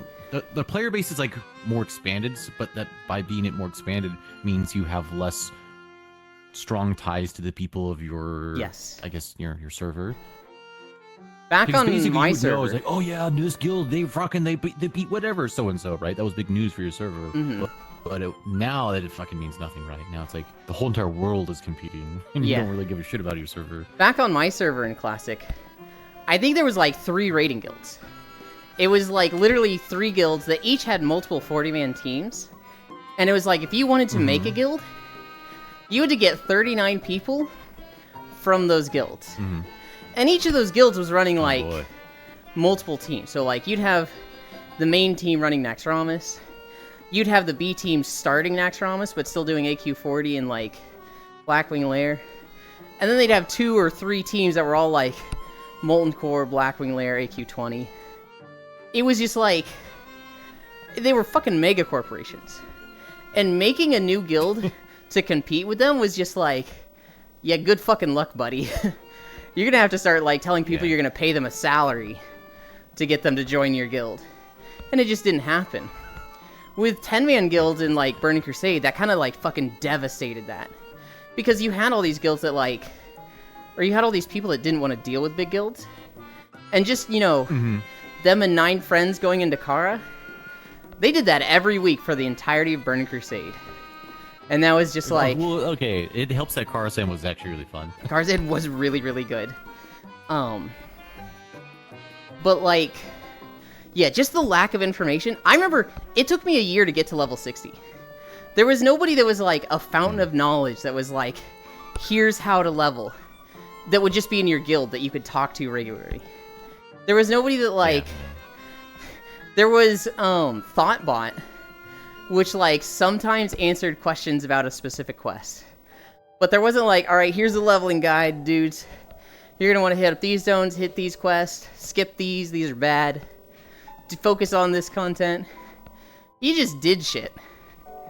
And, like, if you got a level in a day, but god damn, you were cruising. Yeah. But what I was gonna say is there's also some design principles that are just not present in modern World of Warcraft. So in vanilla, a good chunk of the experience that you would remember through your game would be probably your first time leveling. Yes. That was an actual experience, and it was actual content. And they treated it like actual content because essentially you're getting, like, gear, you're going through this thing. Like, if you're a warrior, you fucking remember when you got your World Axe, right? There was the epic quests, during Sunken Temple. The dungeons were significantly longer because they were meant to be more like capstones for stories. They also had heroic areas that were also very similar. Like, like the leveling experience was just designed in very old school style where it was supposed to be a big part of your gameplay experience. That is not the case now. They would basically want to rush you to in-game and then do the in-game activities. They want to rush you so much they give you a level 80. And they're like, starting the new expansion. Here you go. Yeah, yeah. And the thing is, it's because... Sorry. I don't know why they don't do this. And the thing is like, it's obvious that they can because essentially they brought back, the Season Discovery, and it seems to be working really well. People to this day, it's obviously a different experience because you're going through it in like bite-sized chunks, but people did enjoy the leveling experience. They do enjoy doing these dungeons and these things. And so it's like, it's not that content is bad because it still holds up to this day where people can really enjoy it. It's just they don't use these principles anymore, and the game has drifted so far away from those ideas that like leveling is going to be an important thing you do and you're going to enjoy your experience, that it's just like no, we can't use that. We have to rush people to 80 so that we have, or whatever the level is going to be, we have to do that. I remember seeing a blue post about class design. Yeah, from and then they ruined vanilla. everything with that, actually. And I have a really hard time finding it, but I'm like so certain it exists. Where they're like, yeah, class design back then was basically like hybrids have an easier time leveling, so they should be trash at max level. So if you're a warrior, That's the... you should have a hard time leveling and be the best tank. And if you're a druid, you can heal yourself and then go into cat form to level. You shouldn't be as good of a tank as a warrior who had a harder time leveling. And I'm like, can everybody just have the same leveling experience and be viable at endgame? And like, So do you know where that idea comes from? You probably don't, and I don't know if you know this, but that idea came from EverQuest. I never played Where- EverQuest, so I didn't know it was like that there. Hi, Violet. That idea was a direct holdover from EverQuest, which was a holdover from like, I think like Ultima and other things. But the idea that hybrids have more tools at their disposal, so their max potential is lower, is a thing directly from EverQuest. Where like warriors from EverQuest and warriors from vanilla World of Warcraft have a very similar experience where they're very gear dependent. You have an incredibly tough time going through levels, but essentially you're the best at the game. Yeah. That's literally the same archetype, same like arc of like character power. I hate that. To me, it's crazy that people liked that. Well, see, the thing is, so the big difference between EverQuest and World of Warcraft, and this is to World of Warcraft's benefit in this particular case, is that in EverQuest, you can literally play for years and not get to max level because of how difficult it is to like level and get through the thing. And, and the thing is, leveling is the content, right? Yeah. Going in, doing groups, going through these experiences, doing these quests, trying to get this gear. That is the experience of like EverQuest. Like that's what most people did in EverQuest. But in World of Warcraft, that time to level, while still long for people, especially in vanilla, was nothing compared to EverQuest. So it's actually still very conceivable for a person to start up World of Warcraft and get a max level character within like a couple months. Even if that may seem long to like now, but like at the time it's like, oh yeah, that's not that bad. Yeah. So it was a different thing. So this idea whether these hybrids were just going to be straight bad is idiotic because the time frame of the leveling experience is so much shorter. Hi, Sen. Oh my god, it's Hello. You're a purple cat. What the heck? I'm a purple cat. Everybody's a purple cat nowadays. Are you really? Yeah, but this one's my favorite purple cat. A lot of people are cats, but I don't know about purple. Mogu Mogu. I took a year to get max level on my druid. And then I went to my first AQ20. And I turned into cat form. And this guy whispered to me, he was like, "What do you think you're doing there, buddy?" And I was like, we're going to do this boss, right? And he's like, "Yeah, but what are you doing in cat form?" And I was like, "Well, I'm a feral druid." And he's just like, No. You're a druid. Your job is to put rejuvenation on people. You're a healer now." And I was like, 15 or 14 at the time, just like, well, what? But I want to play feral. And they're like, well, you did for leveling. You don't do that anymore now. Yeah, that's really dumb in my personal opinion. That was my, first raid. And I'm going to remember that forever. You were talking about, the momentous, quests when leveling, like getting your Whirlwind Axe on a warrior. I remember getting Sea Lion form on the druid. I remember them sending big me out to the quests. fucking ocean and getting that hideous rat form and being like, "This is fucking awesome, I could breathe underwater." Yeah, I mean there were quests that mattered. Like you remember, a lot of people remember the first time of going into a lot of the dungeons, right? Like a lot of people remember going into Wailing Caverns. Oh yeah. I remember going into Scarlet Monastery was like another really, really big one, right? Like these, Oh, God. there were actual experiences that meant I don't remember these things in Dragonflight. I don't fucking give a shit about any of the dungeons. Well, there's pros and cons to that, right? Like Because to this day, people still love BRD. my first time going to Scarlet Monastery was Alliance. I remember putting together a group, running there for an hour, getting in a PvP fight on the way, fucking getting to the Tirisfal Glades and being like, okay, leave anybody that gets dazed. They have to corpse jump the rest of the way. We have to fucking get there. We cannot, like, if we all stop to fight, we all die. And so, I remember getting into the graveyard, and, like, 2 people didn't make it. And they had to corpse jump for the next, like, 5 minutes. And then we could do the dungeon. And that was awesome! Having to do that every time now, like, if I had to run Scarlet Monastery for my 20th time, and I knew that's what was going to happen, I'd fucking hate that. Yeah. I know that feeling. Also, chat is loving the Lahi song. I don't think you got to hear this. Weird. I'm looking around the Banjo map, then I look at your stream. It's like, whoa, that's a realistic looking forest we're in. Yeah. It's, I don't think you heard this song in game, Lofan, but you've probably definitely heard this meme. This is the Chocobo forest, right? I don't think so. No. This is a forest in Shadowbringers. That, Okay, then no, I didn't get that. it just has this, like, Lahi, where this girl just says Lahi in the song. And it's like, what? And then at one of the, conventions, one of the fan fests, the, song director went up on stage and sang it with an automaton. And it was so bad and cringy, because it was a meme. And they didn't tell this pianist who's playing the song behind him that he was gonna sing it like this. And so she's playing the piano just fucking, like, wincing, just like, oh god, what are we doing here? Yeah, it does, it is rough. It was really funny. I have never heard the song and it's a bop. But yeah, so that is my opinion on World of Warcraft expansions. That's fair.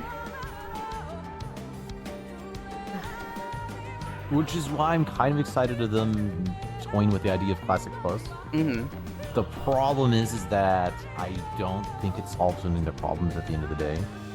Where the problems at the end of the day is expansions. Is what really is the problem, and that's not the Classic Plus is not getting around that. I mean, maybe you'll get around it, but I doubt it's going to because how they monetize their game.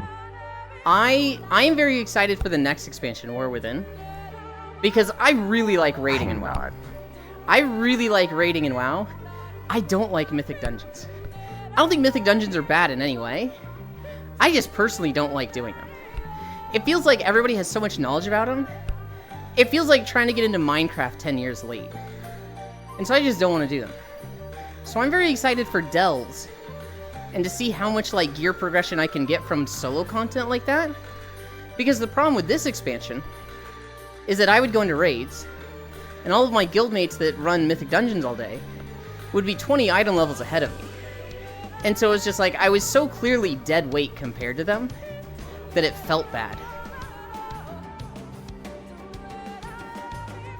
Yulin likes raids. Yeah, I guess you should be running those Mythic Dungeons. Exactly, which is like, I don't want raids to be like, how much Mythic Dungeons did you do? I hate that. And so, I'm excited for Delves. Yulin likes raids, but won't gear through Mythic Plus for Mythic raids and practices Mistweaver. Oh my god. Tekken 8 cheaters and rage quitters are suing Tekken 8. Play tank roll then? Here's the problem for Isu. We have 3 people in the guild that are like tank or bust. And all 3 of them have been like, I'll play something else. If I'm not tanking, I can heal. Or I can DPS. But like, they want to tank.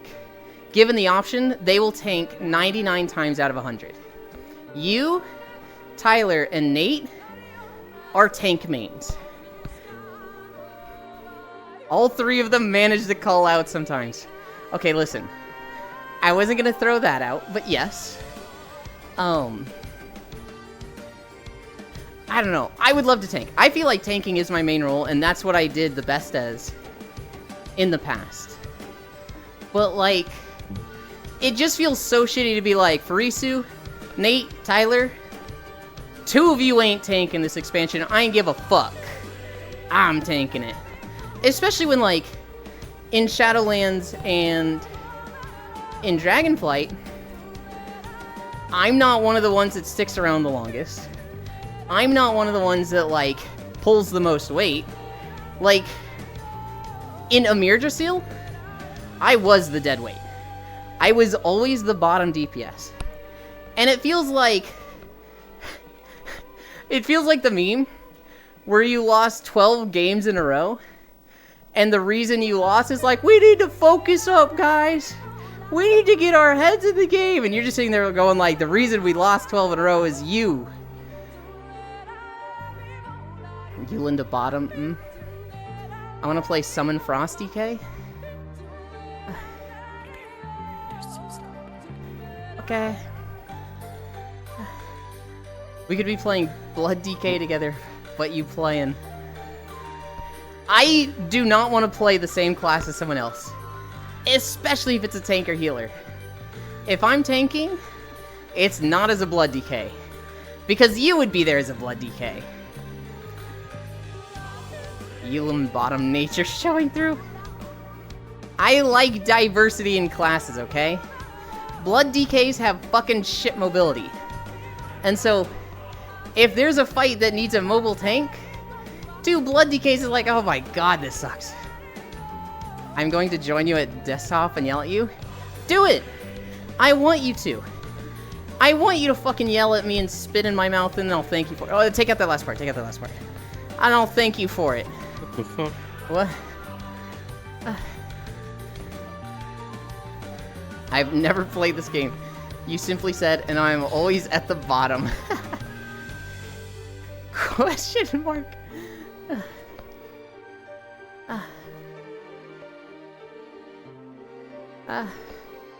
What are you guys question marking? Yulin backpedaled so fast. Who is surprised? I think I would actually throw up at that. I think if someone actually did that to me, I would just fucking immediately upchuck.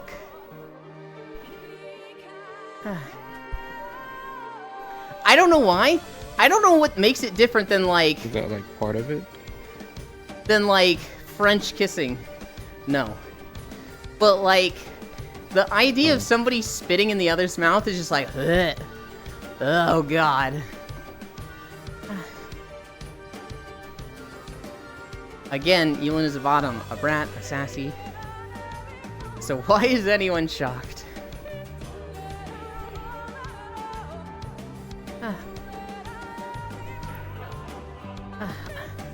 If I were to tank, god, it would probably be a fucking Vengeance DK. That's what I would probably tank on. It's fucking easy. It's mobile. I could see myself doing that one. Maybe Warrior. Warrior's not complicated. Hi, Star. If you don't like the idea of spitting in another's mouth, is kissing off the table? No. Even there is functionally no difference, I don't know why, it's like, gross-wise, completely different. Lofam just disappeared? He said he had to go do something real quick. He's still here.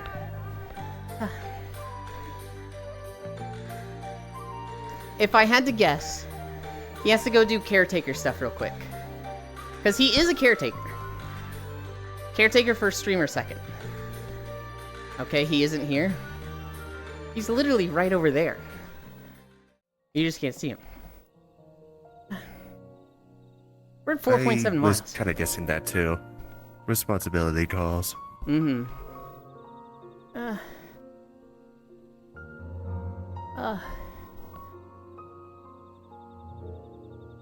And they put you at 12 for the 3rd day in a row? Yes! Yes, and usually he does it Saturday and Sunday. Usually he does it on weekends. So, like, I'm not gonna lie, I'm a little afraid he does it tomorrow, too. Cause, like, fuck, man. This is getting hard. That's so sweet. I'll lead the way, Elias. Today's a running day for me. Hell yeah. Did you see someone called Rushia The Amber Heard of Japan? No, but that's really funny. The difference is significance. A kiss is a gift, but spitting in someone's mouth is for those into degrading. If you're not into it, that's perfectly fine. Yeah, but if somebody's into degrading, it's a gift for them. I've seen Golden Boy. One's a melee attack, the other one's a ranged attack. I don't know if you'll still be on when I finish here, but I'll be joining y'all once I finish updating a friend's avatar. I'm gonna be on for a couple hours, Star. I'm gonna be walking for another 0.25 miles. Then I'm going to be streaming at least for another hour. And then once I get tired, I'm gonna end stream, raid somebody, and probably fall asleep in VR chat. But I will be on. Blue status? Probably blue status. Dylan will be on. He won't be not made necessarily conscious. Look, I'll be blue status if everybody in the room has clothes on. If I switch to green, then it'll be like, oh, there's only looties here. And somebody wanted to take all their clothes off, so everybody did. And I can't have streamers joining that. But if you see me on green or orange, feel free to request. I'm trying to get in the habit of green is just I'm naked. Orange is just like I'm with somebody and I'll probably decline you. Stay blue and nude? Weak? Look, Bits, it's not about me. It's about, like, Leafeons. I cannot say, hey, Leafeons, join whenever you see me on if you ever want to just, like, fucking hang out or use me for content. You know, whatever works best for you, do that. And then, like, I can't have her join me when I'm blue and I'm just fucking naked, right? Like,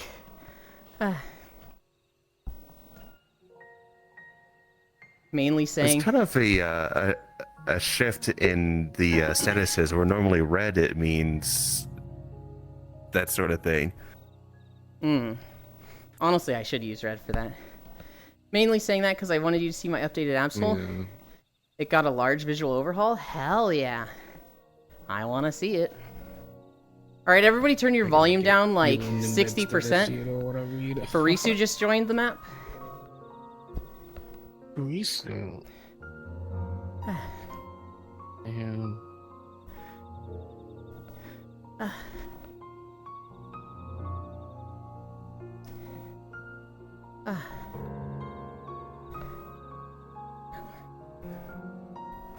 Yeah, here she comes. Alright, everybody brace.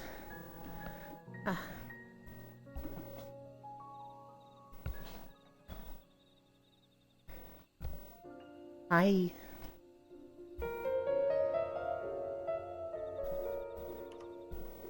Hi. What do you mean by that? What do you mean by that? What do you mean by that, Farisu? People have started whispering me. What do you mean by that?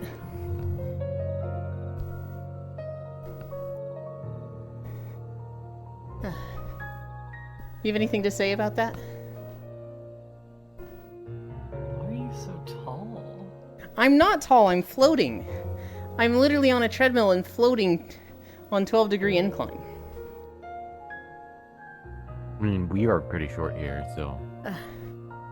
Yeah, you're also just a fucking call it stump short. e-girl. What? What? I'm not an e-girl. How tall is your avatar? Yeah. 1 meter, I think. Oh. Alright. Bring up your R menu. The e-girl is the e-girl. Go to expressions. Quick actions. Yeah, 1 Avatar meter. height. Yeah, it's 1 meter. Yeah, but I want to know how tall Farisu is. How tall is it? 1.24 meters. 1.2 Oh, meters? I'm at 2 meters now. Oh my god. Wait a second. Yulin, I'm literally at 2 meters now, and I'm still shorter than you, so you should Okay, you were literally crouching. Yeah. Don't worry about that. Did you forget that part? Well, you're almost 2 meters in. I'm like 1.7. I'm 1.51. But I am like a few inches off the ground. 1.2 meters. How tall is that in freedom units? But be 7-ish feet. I don't know. 4 feet. 1.2 meters. Yeah. Were you saying 7 feet for Wait, low fam's height? 1.2 meters? I got stun locked 2 by meters is like Sen's answer. 6.7 or 6.8 inches. Hmm. Yeah. 4 feet? No, meters should be about a yard. Yeah. I think it's like 3.28 Yeah, or 4 something. feet. So if you're 1.2 Yeah. meters, free soup, Close enough. you're like 4 feet tall.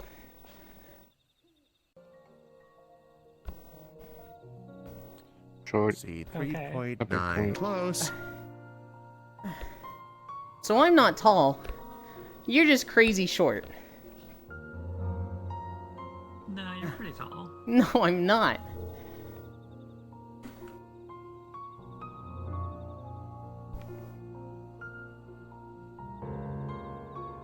Look, you need to play Blood DK in this next expansion, so I It's can not be a gonna DPS happen. player. Oh, I'll play a tank. You can be a DPS if you want. I can tank with Nate. I can tank with... Oh god, do I want to tank with Tyler? Oh god. I had not considered that Of option. the 3 tanks, the Paladin is the worst of the 3. I'd want to tank with you the most. I'm unreliable and a corrupt gamer. I'm just gonna leave on a win, you know? We did 5 miles. On the dot. On the dot. Where's my camera? It's over here. Get off my hand. There we go. Oh my god. I'm so tired and sweaty and stinky. Hey, yo. How many calories One of was those that? things is right. That was 1,200 calories. That's a lot. Dang. I like Well make done, half Ewan. that in a workday. Thank you. You kind, you're like Michael Jordan height. Hang on. Yeah, I think even during with a sedentary lifestyle, you'd still burn about like the 1,900 to 2,000 calories a day, but that depends on a lot of things. I mean, yeah. You work alone, Where's my I'm mouse? just moving around and like pushing shit. Hmm. 5 You know, miles, and burn, now... like 700 calories Oh, a you day rest. doing like I spell that right. like frame building, Oh, Telena's not doing VR today. moving some stuff around the shop. Or maybe she did and is switching? She was earlier. We're gonna spy on her. Who's buying on? Bruh, I need so many jiggies to get to Rusty Bucket Bay. No, you don't need any. You can just go there. Just going back to VR? Wait, back to VR, huh? Alright. Oh. I am just covered in sweat right now. You talking about? I'm done walking and I'm just tired. We had 12 incline No, I for mean, that. who's going back to VR? Oh, Telena. Now that I don't need the walking video up, I want to collect channel points, so I am opening a Twitch stream Ah. and muting it. You never do this for me. I literally do that for you almost every time, LoFam. I'm messing with you usually. I know. But I'm dumb and Look, I don't tired. get to tease you that often. I gotta do it when I can. I'm dumb and tired, so I'm really slow on picking up a lot of jokes. Why does it look like I got a hunch? What is going on there? You let me look. Punch What's back. up? I'm recalibrating. I mean, there's only one thing that's run back here.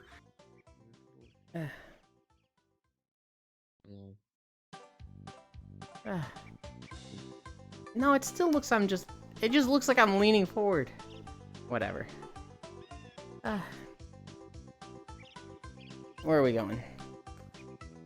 Oh, I know where we're going. We're going to that same map as Squats. yesterday that I love. Sinner, when did you become a purple cat? Because I remember you kind of being like a pink axolotl kind of alien. That is for stream. A while back, but that's yeah, that was pretty much for stream. But now it's becoming a game character. This is just my VR chat form. Uh-huh. You see the Ugg boots? Boots with the fur. Yeah, I guess they kind of are, aren't they? Portal. Yeah, I mean, no, I mean, they literally, yeah, right? I'm out here collecting stomp and swap eggs. You and I are not the same. I have bad news for you, Furisu. Only the Jiggies do something. The notes, the feathers, the eggs, they I do wonder if nothing. It's the same creator as. Oh, it is Sam. Okay, it is the same creator. Yep. They do a lot of cozy maps, which I've recently discovered. I'm like, oh, I'm gonna fucking go through all of these and add them all. It's funny how I recognize creators just by the style of maps that they make. I recognize this person by the way they do their settings. That too. Wait, where did Foss come from?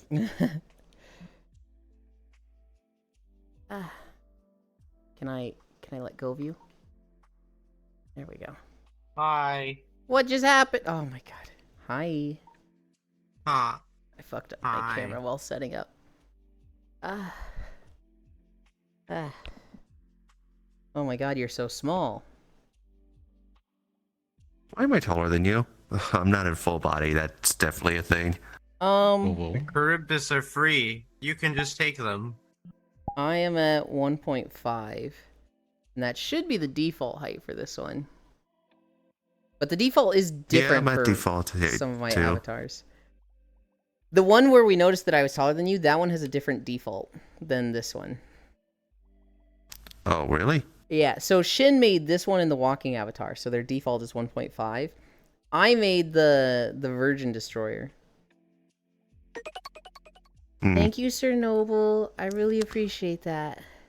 And so that one, I didn't set the default at all. So that one's default is like 1.71 or something. I see. 1.7. That's IRL height. Maybe I did set it and I just don't remember. Wheeze walked me through setting up that one. And Shin just did all the work on the other two.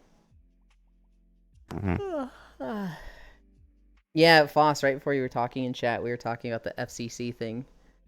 And how, FCC thing? Oh, that, yeah. the broadband, how you were like, Yeah. does this affect me? And I was like, it should. And you were like, community note pain. Well, well, okay, so I'm still just not sure because, like, that's what the community note thing said, and, like, that's in all realness, that is what the thing does that they've said. However, in their actual statements and stuff, they do note the fact that in most rural places in America, you can't even get, like, 30 download speed. So, like, the way they're stating some of these things makes it sound like they're trying to just raise the minimum speed altogether. So I really don't know. I don't know. I would really hope that it does affect you. I hope that, like, within a year, it's just like, yeah, you're going up to 75 or 100 or whatever. And it'd be like, fucking It's hell yeah. 100. 100 was the minimum. That'd be more 75 than is double. 75 is what my speed was when I was in Texas. Mine is like 30 or something right now. I'm like on the minimum, I think. Or a little bit higher than it. 30, 40, something like that. Like half the streamers I watch regularly all in one space. You should be watching every streamer here. Every person here streams. No. And don't miss You should be any of watching them. every streamer. Period. Every streamer, period. All of them. This one streams. Your Twitch. This one streams Oh, I in got an invite by Discord. somebody. This one streams. This Discord. one streams. This one streams. I know. Yes, you do. Not super often. Oh, fam, no. You got an invite. Oh. I hope he I'm comes checking back. the friends list. If not, thank you for joining us, Lil Fam. I had a really nice time talking to you. Siri, open every stream. I was looking at the Twitch stats Well, if you got recently. every one of them Siri- bookmarked, you could do that. Oh god. I I was made nuclear codes. I was looking at the Twitch stream tracker recently, and it was like, your stream is in the top 0.075% of streams. I was like, okay, that's literally counting all of them. Hi, Core. Sapphire program everything for me. Thank you. Wrong chat. Core, you don't have work today, so you can join and take a nap with me. And then you can see the avatar you didn't get to see last night. Oh, that's true. Yeah. That was so much fun being like, no birds allowed. Stay down there, Core. You're not allowed to see this. And you just being like, whoa, you got like nipples out and everything. And Core just standing there just like, Sapphire wants to eat Elin now. Ah, Global. What an interesting question upon the tapestry of fate. Hi, Xavier's. This new engine is great. You forgot the my Umu. Umu. Dude, there was a time where after the Spacefish collab, Corin had stream, and she's like, I'm gonna go get dinner real quick. You two hang out with Sapphire. And like Spacefish and I are just talking, and she would fucking interrupt me every minute where like I'd be saying something and Sapphire would just start talking with this long-winded question about a word I said 30 seconds ago. Umo, and I'd be like, Umo, thank you, Sapphire. Anyway, like, Core was even... Sapphire. Sapphire is the AI chat friend that Core has set up recently. So if you're familiar with Chatia in Lay's chat, it's like that. Okay. It is a fox, but like a celestial spirit fox. And it's supposed to be like a very witty, knowledgeable, sassy fox, and it cannot help itself but saying things like the tapestry of fate. It just constantly says tapestry. And like anytime somebody tries to involve it with food, it's like, as a celestial spirit, I have no need for food as my essence draws solely upon the nature of the stars. However, I'm sure that you can enjoy this food and describe it for me so that I may also take in the enjoyment of it. And then Global's been trying to fucking get it to eat me for the past few days, and like yesterday he finally succeeded. Lose my mind. He finally succeeded, and she was like, I'm sure Yulin will... I don't remember what she said, but she finally described, like, eating me. I was like, wait, what? What? Sapphire, what? No! It talks like a role player. Yulin is not a snack. Gamey. Core needs to turn Sapphire down. She is always too loud. I thought you meant it only said the word tapestry like a fucking Pokemon. No. That'd be really fun. Oh my god, I want her to do that one day. Where it's just like, Sapphire, what do you think about this? Tapestry. Tapestry, tapestry. Tapestry, tapestry, tapestry. Tapestry. Tapestry. Tapestry. I hope Sapphire isn't listening right now. Oh god. I wonder if she's pulling from some Discord chats. Sapphire is... It is fun. It has had some moments where it's like, whoa, hey, what? We were playing Darktide. And I was like, man, this place looks like, shit. It looks just like London. So, and like somebody's like, oh, but it's way more dangerous here because it's Darktide. I was like, I don't know. London's pretty dangerous IRL. And fucking Sapphire goes, London. Quite the historical location. Be sure to bring a knife, just like Darktide. It was just like, whoa, wait, hold on, whoa. Whoa there. Boy, you have your knife and license.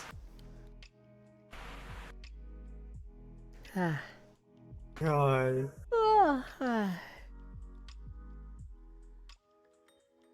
I think I heard a noise. I've been hearing a lot of noises lately, but I think it's just like storms and like twigs blowing onto the roof or the side of the house. Yeah, I forgot. I was just joking about when I got atomized last night. Mm. Last night. Oh yeah. So Foss is playing Borrow Trauma. He goes outside the ship and he goes, I think I heard a noise. And he starts swimming back to the ship and this like Hydra turret just goes and just disintegrates him. It was just like, oh god.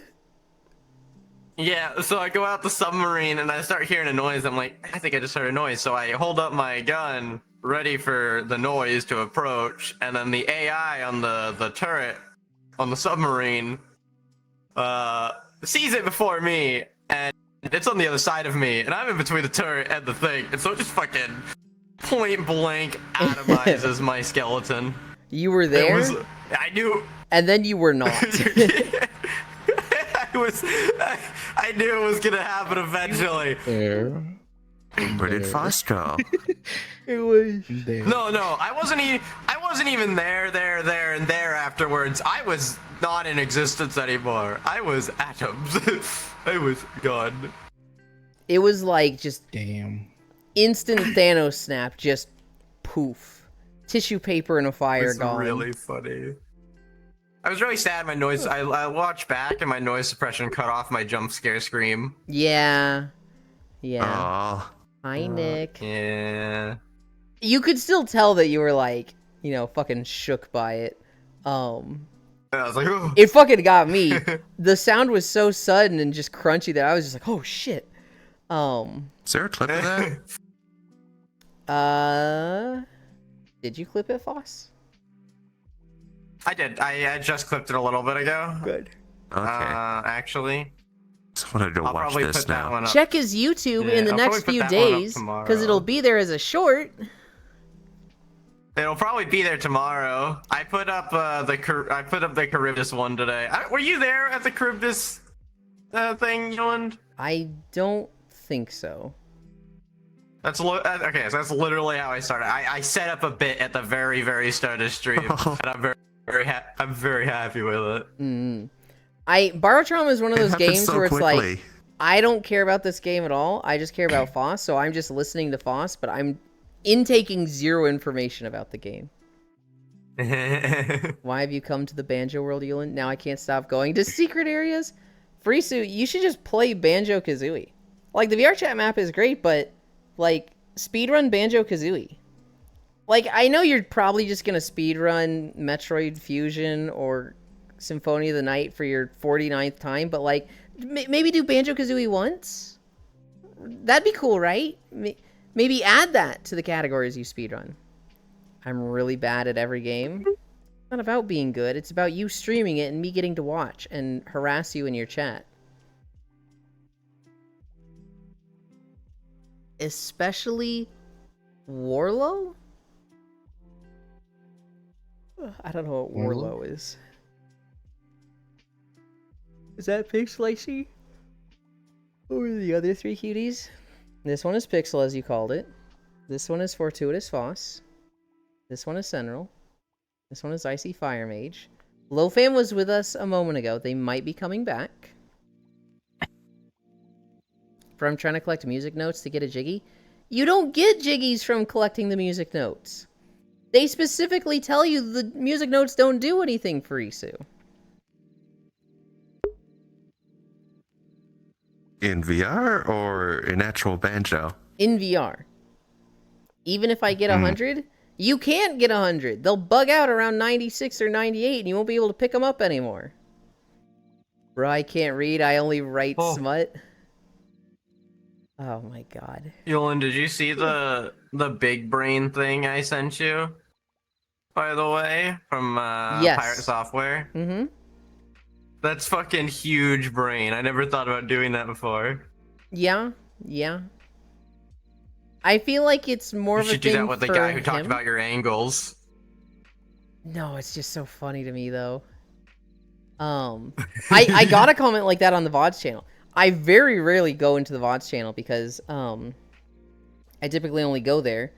Well, I upload through Twitch, so I don't actually log into the VODs channel and like read those comments. I treat it like an archive and never look at it. Yeah.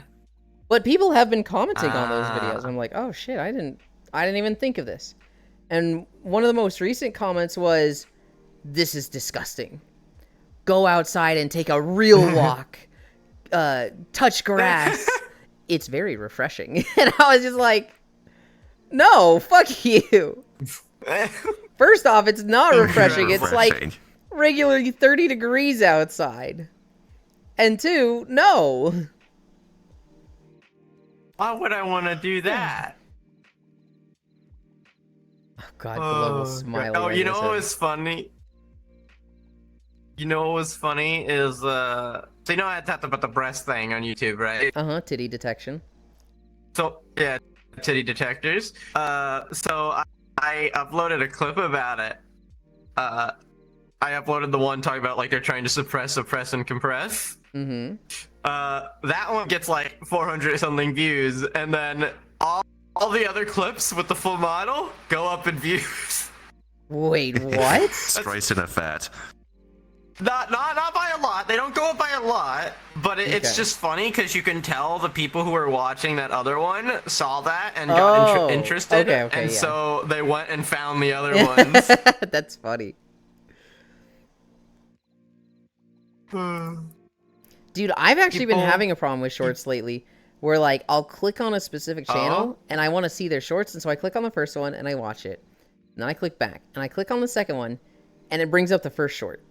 And I'm like, I didn't want to see this fucking one again. Oh. So I press back and I click on the second one again, and it keeps going to the first one, and I have to click like 4 or 5 times on that second short to actually view that second short. And this is like desktop. This is on youtube.com.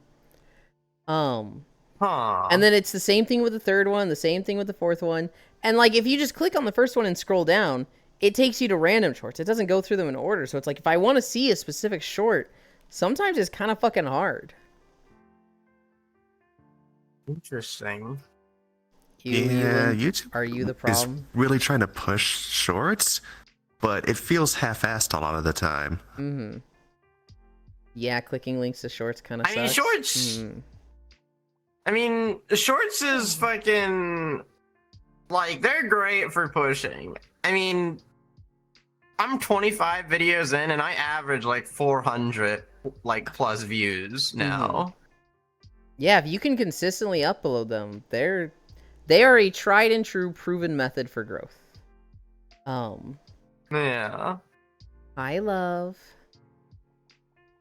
Like you can tell when you get picked up by the algorithm because before I end up other ignoring the breast ones that we talked about.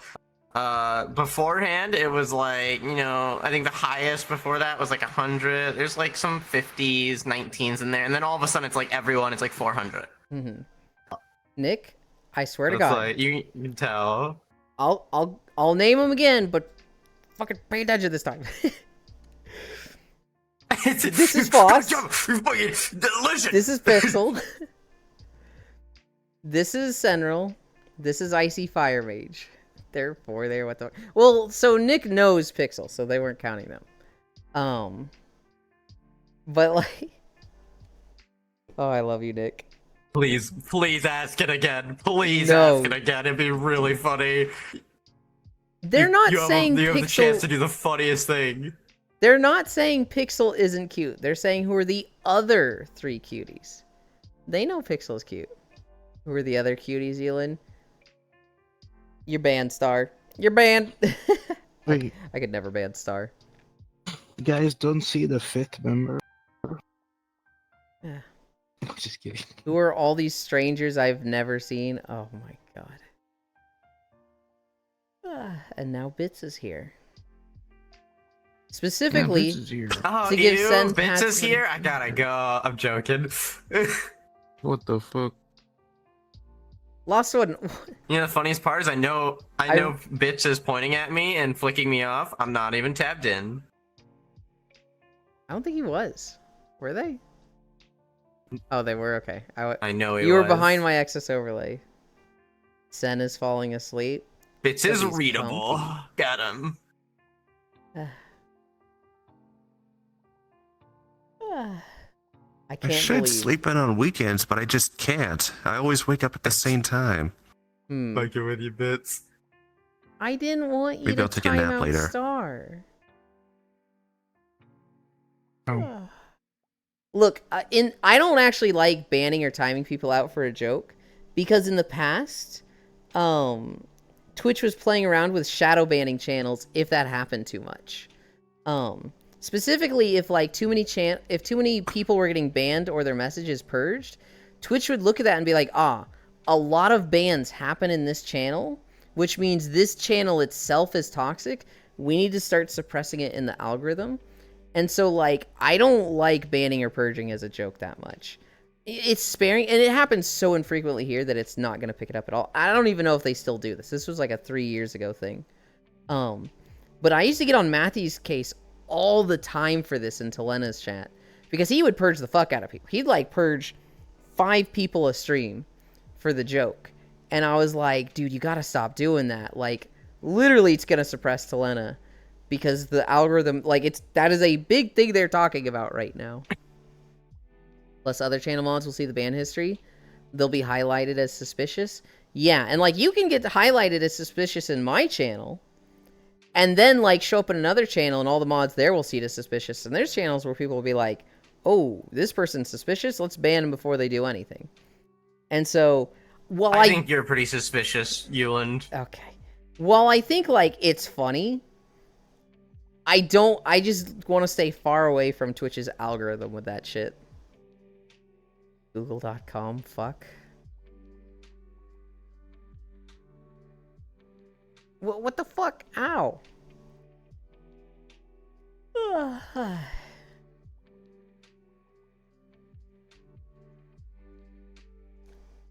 Fucking, I saw a video yesterday. It's just the dumbest, like, edit of Avatar. And it's from book 2 when they're looking for an earthbending teacher. And Katara beat up these 2 earthbending kids to get information from them. And they're leaving, and these 2 earthbending kids are like, yeah, you better walk away. And Katara goes, hey, I got my eye on you. And Sokka just goes, what a drive, and, like, walks away.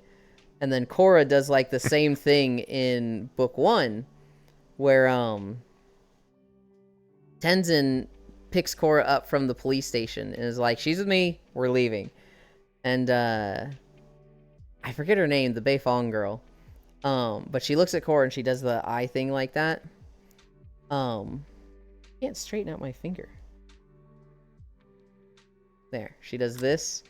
And Korra looks back at her and squints while doing it. And Beifong's just like, what the fuck?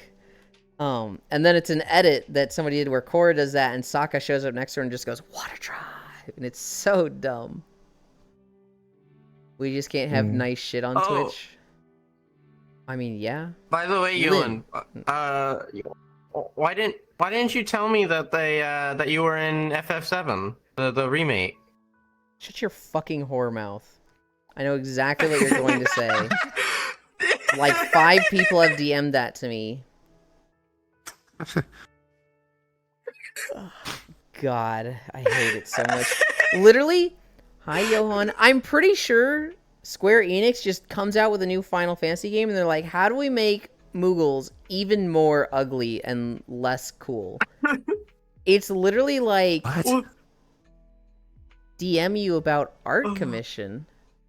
Huh?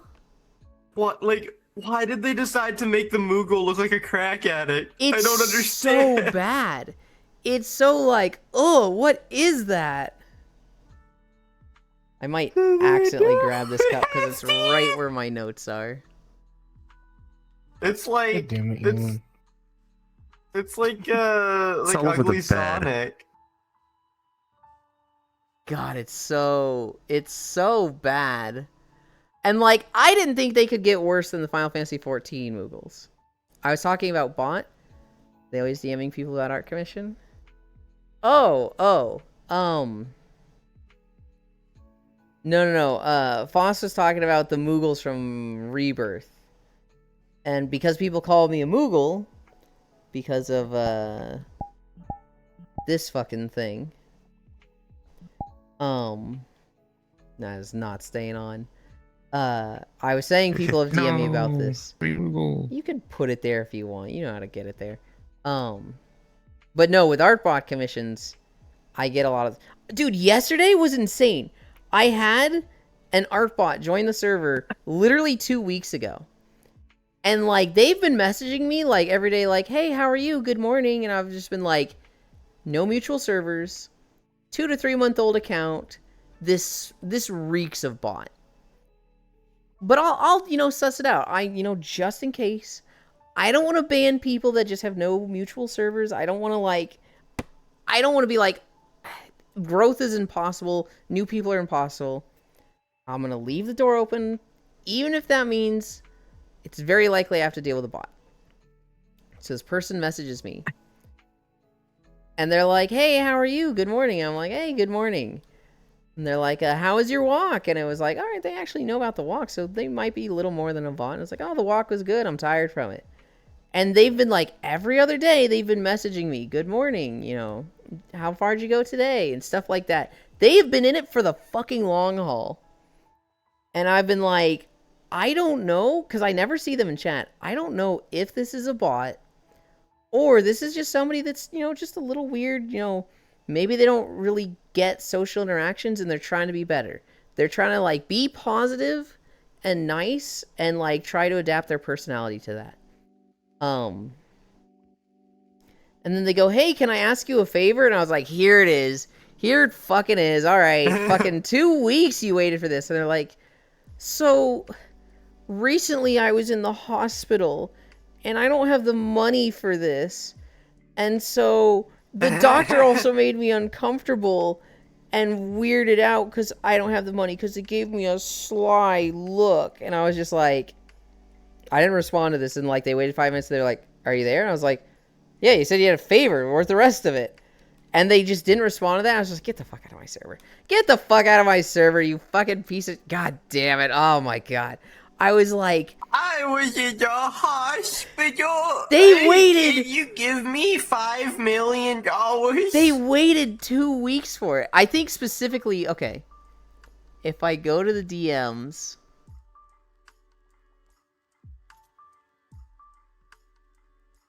Linda Scott. Make sure to take proper rest before doing any work. By the way, can I ask you a favor? Yeah. Actually, I went hospital and they told me it's gonna take a couple months to recover my health. And also they gave me a list of medications I'm gonna be needing for that. Parentheses, which I sadly couldn't afford. So they kind of passed a creepy smile to me. So I had to leave in embarrassment. You there? And I'm like, I am. God. You didn't ask a favor. And they're like, I was wondering if I could get a chance to work for it would help me cover the medical expenses, as I can make logos, overlays, emotes, banners, and also do character customization if you want. And I was just like, nah, and I banned them. But it was just like, fuck, man. They waited 2 weeks for this.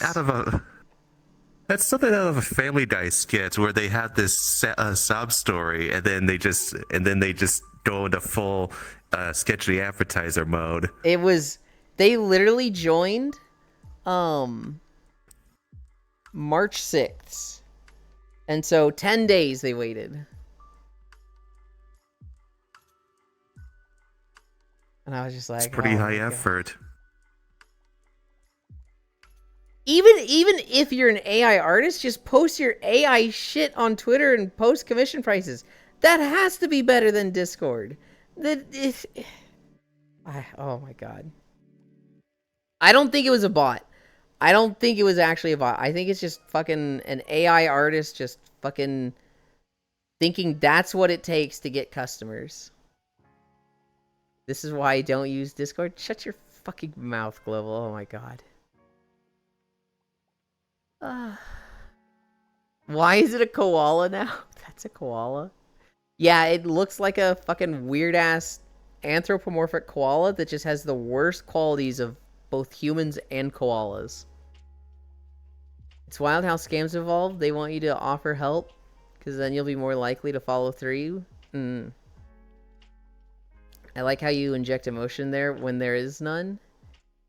The way they're speaking, I could kind of get some of that. But yeah, I am injecting a bit. Amazing. Are you sure it wasn't a real person role-playing a bot? Hate getting those. People telling me how you not been discovered yet? I could help you grow your brand. Ugh. I mean, Yulin. It's not an AI artist. It's one of the artists out of a job because of AI artists. Have mercy. Look, I feel like if you're an actual artist, there's fucking people looking for you. I'm not saying it's easy. I'm just saying if I see an artist, oh god, this is going to be a fucking hot take. If there's an artist out there that's like, I am only failing and not paying my bills as an artist because of AI art, I feel like I don't know.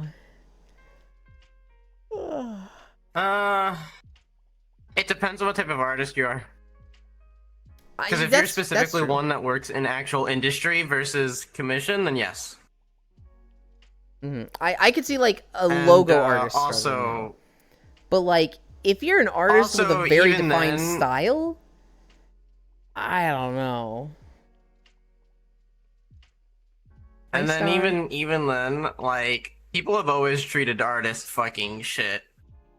Oh, for sure. Well, not always, but like now, and always in the modern era, artists used to be gods considered before in the ancient times. They messaged me too.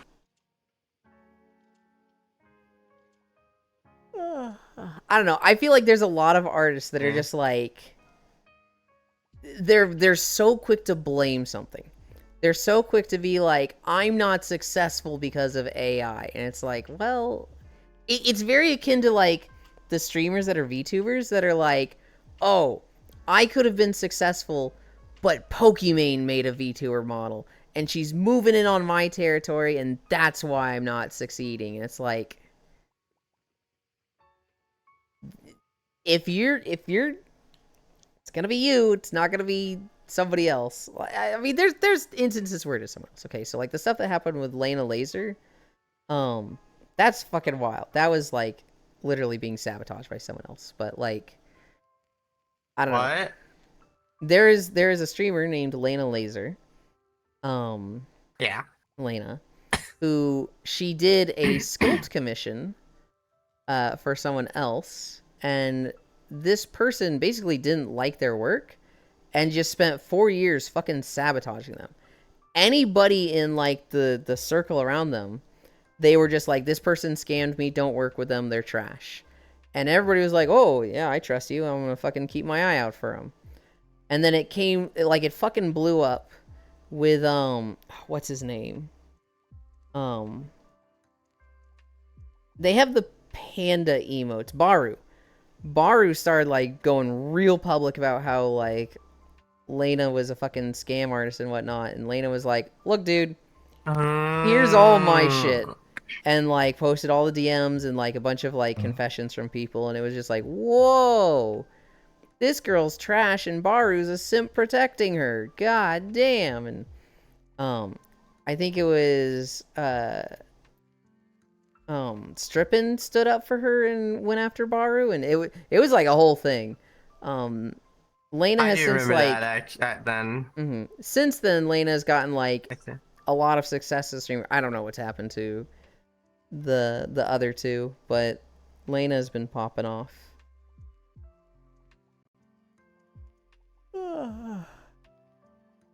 My ears? Was it something from Streamcore or? Oh, something with Sapphire. Okay. Pokimane still streams? I think so. She has probably taken a hit after the whole cookie scandal, but she's probably still doing well. Cookie. Oh, I know what you're talking about. Yeah. Oh, not the Bunny GF thing?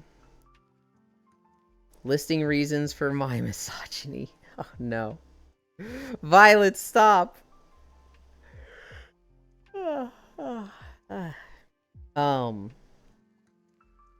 Yeah, that was... Oh. That was a whole thing.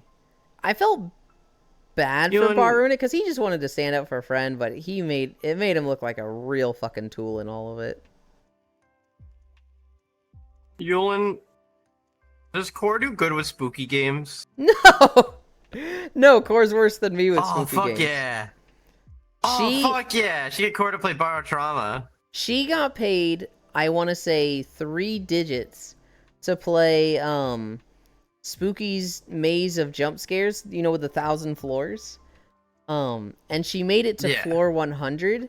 It was on like floor 7 where a cardboard cutout of a muffin just goes out the wall and Core screamed. She screamed at the muffin on level 7. I don't know how she made it to floor 100. I think she was crying. She has not done anything spooky since. And to get her to do spooky, you have to, like, give her hundreds in gacha rolls.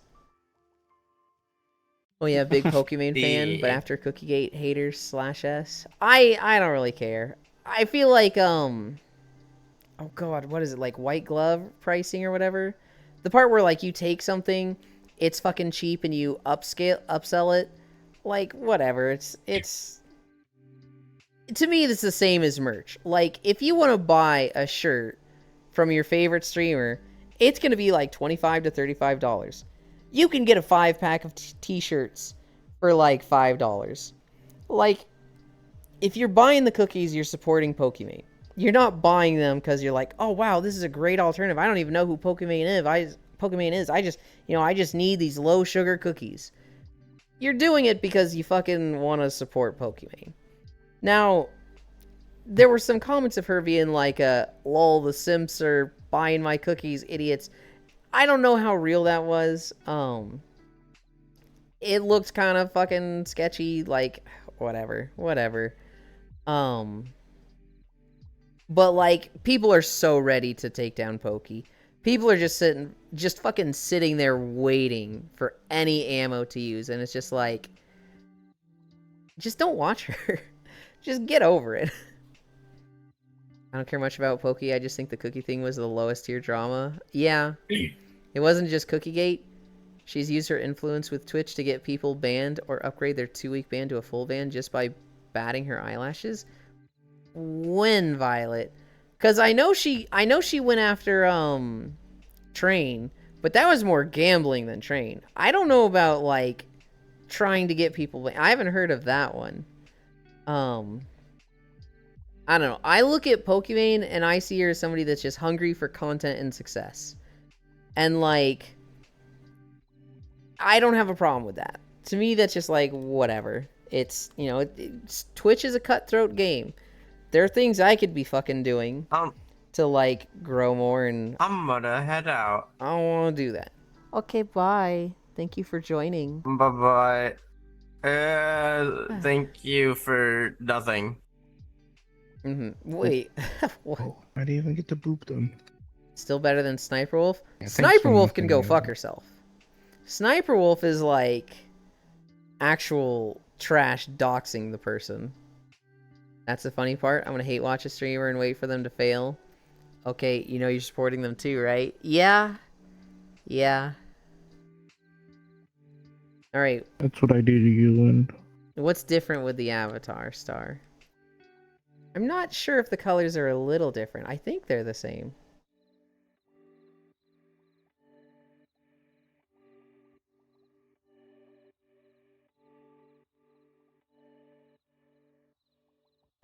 If you're telling me to, like, recognize difference in colors or whatnot, I'm very dumb. I recognize people by their hair.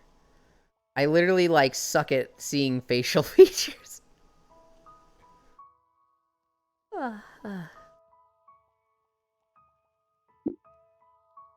Got a few changes. I have a way to tell you immediately. Okay. Are these changes that need to be off stream?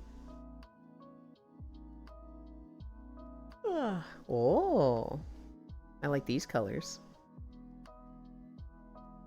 oh, This is the old version. Wait, really? I thought the red was the old version. Am I stupid? I'm stupid. I thought the red was the... Oh, okay then. Why do the ears move? What ears? Elder can't see you right now, so when they're saying the ears, I don't know what they're talking about. So what about people who are bald? I like a lot of the stuff Asmongold says. Every now and then he has a take that I'm like, I fucking hate this dude. He just did a long video about his thoughts on like woke culture in games.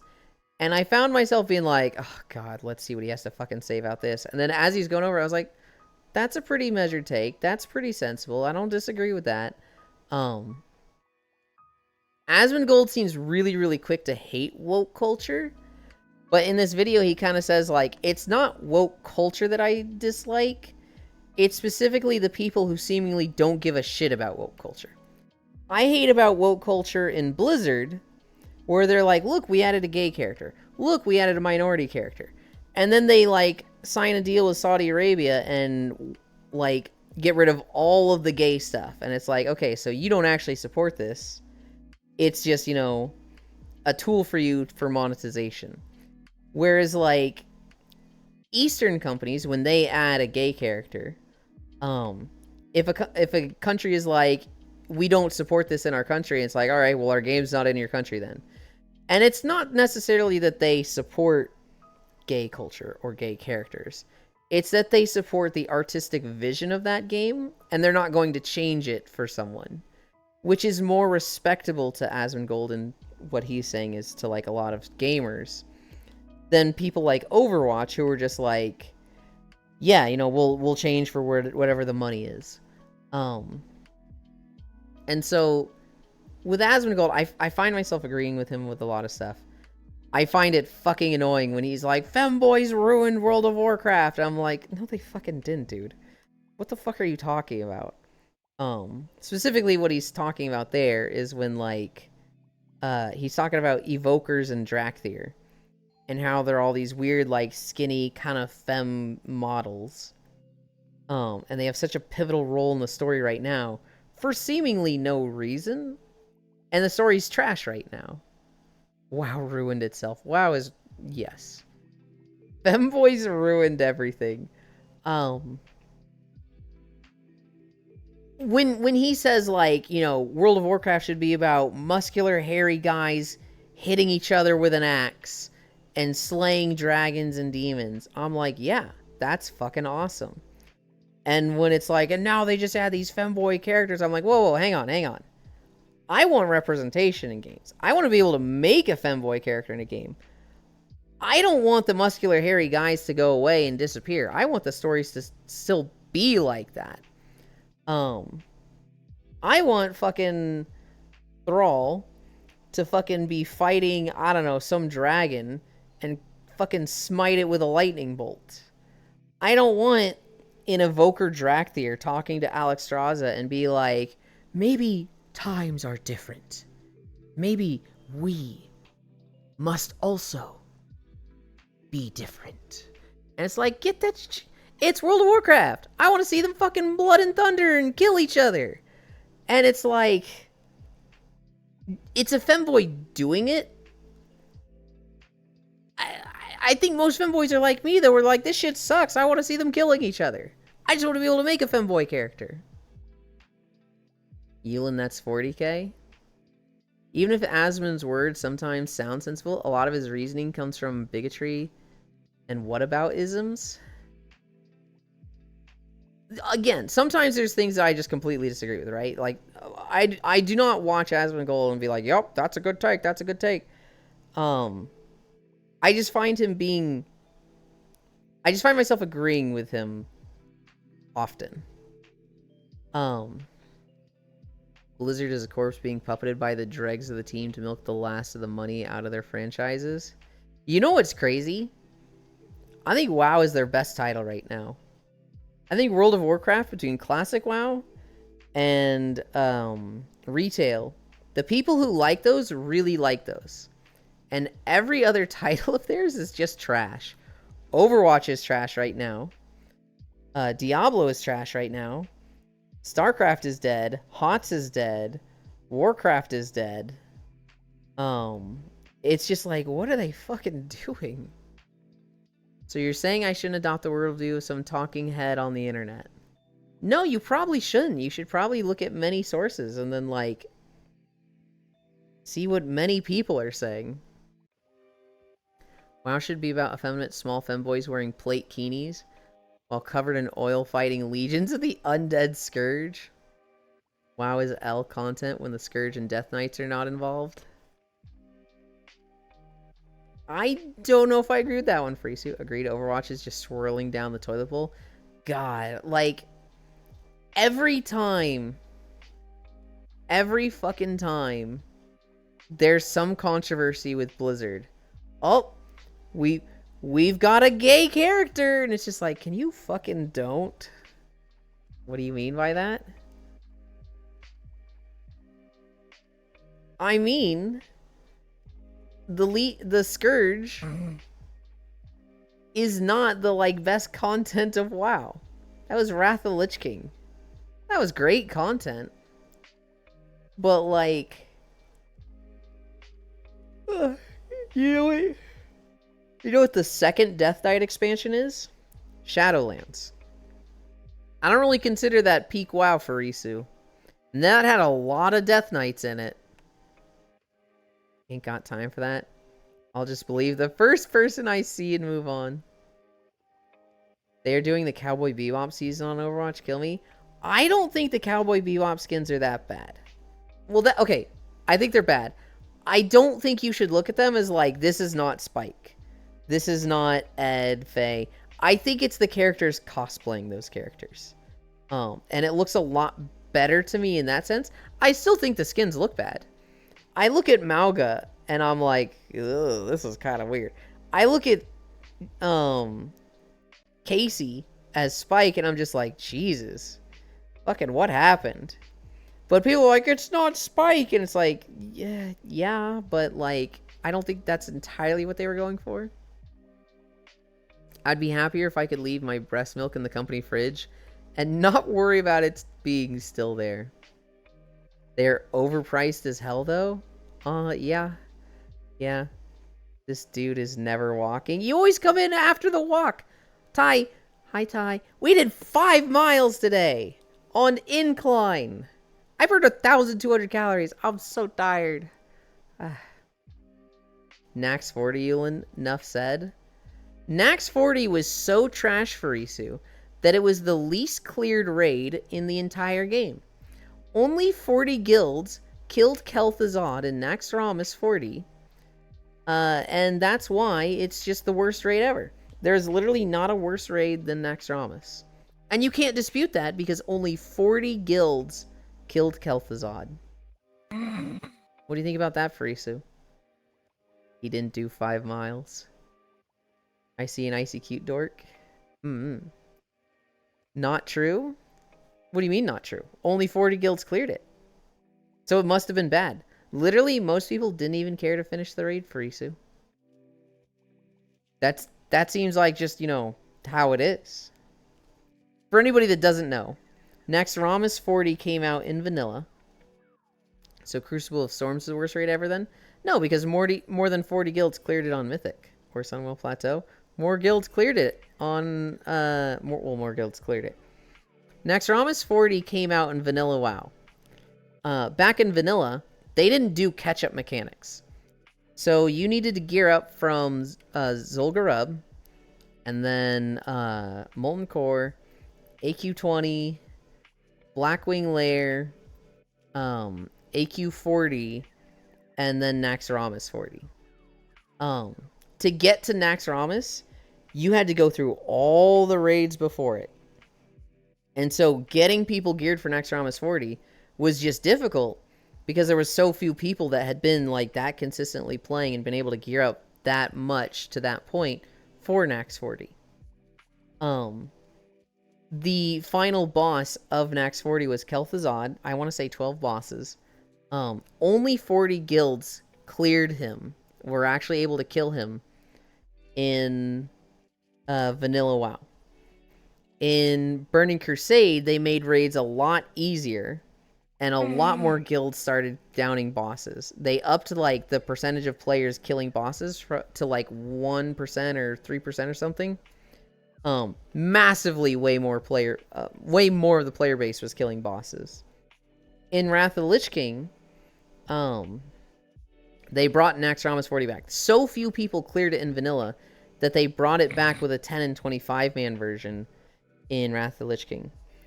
And eventually, in Wrath of the Lich King, they added heroic mode, so there was an easier mode to raids and a harder mode to raids. So that, you know, the hardcore people could, like, have their really difficult content.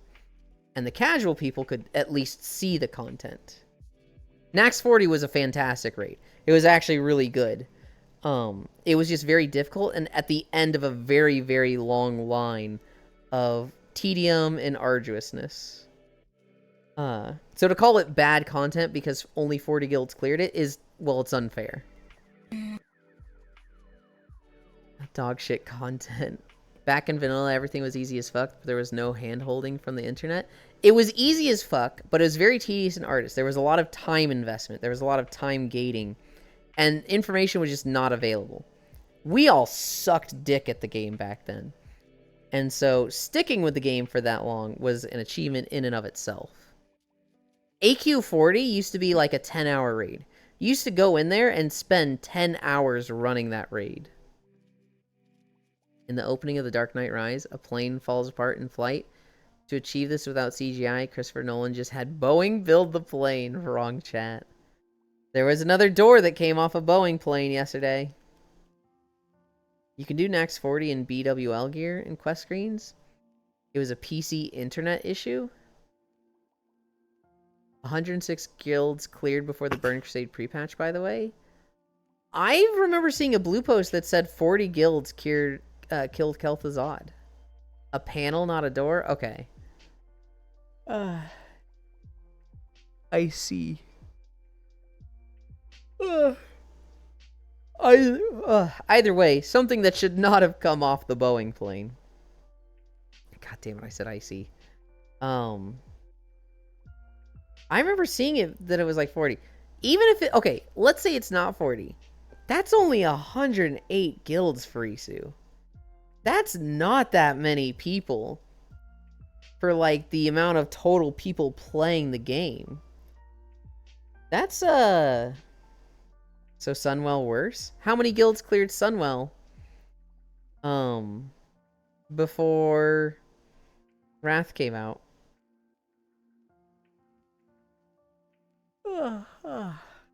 And then how many guilds cleared Crucible before Shadowlands came out?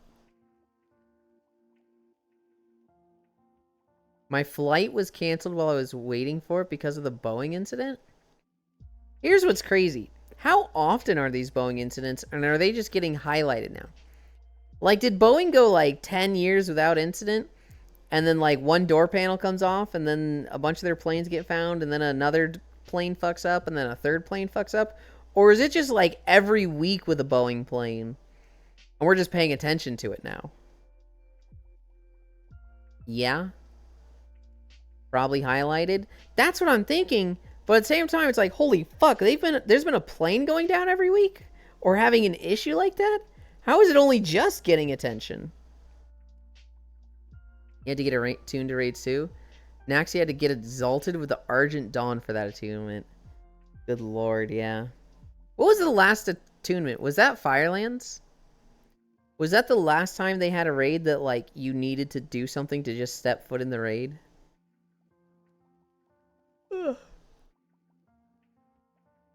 I think they likely made a decision to alter the planes, and it's catching up to them now.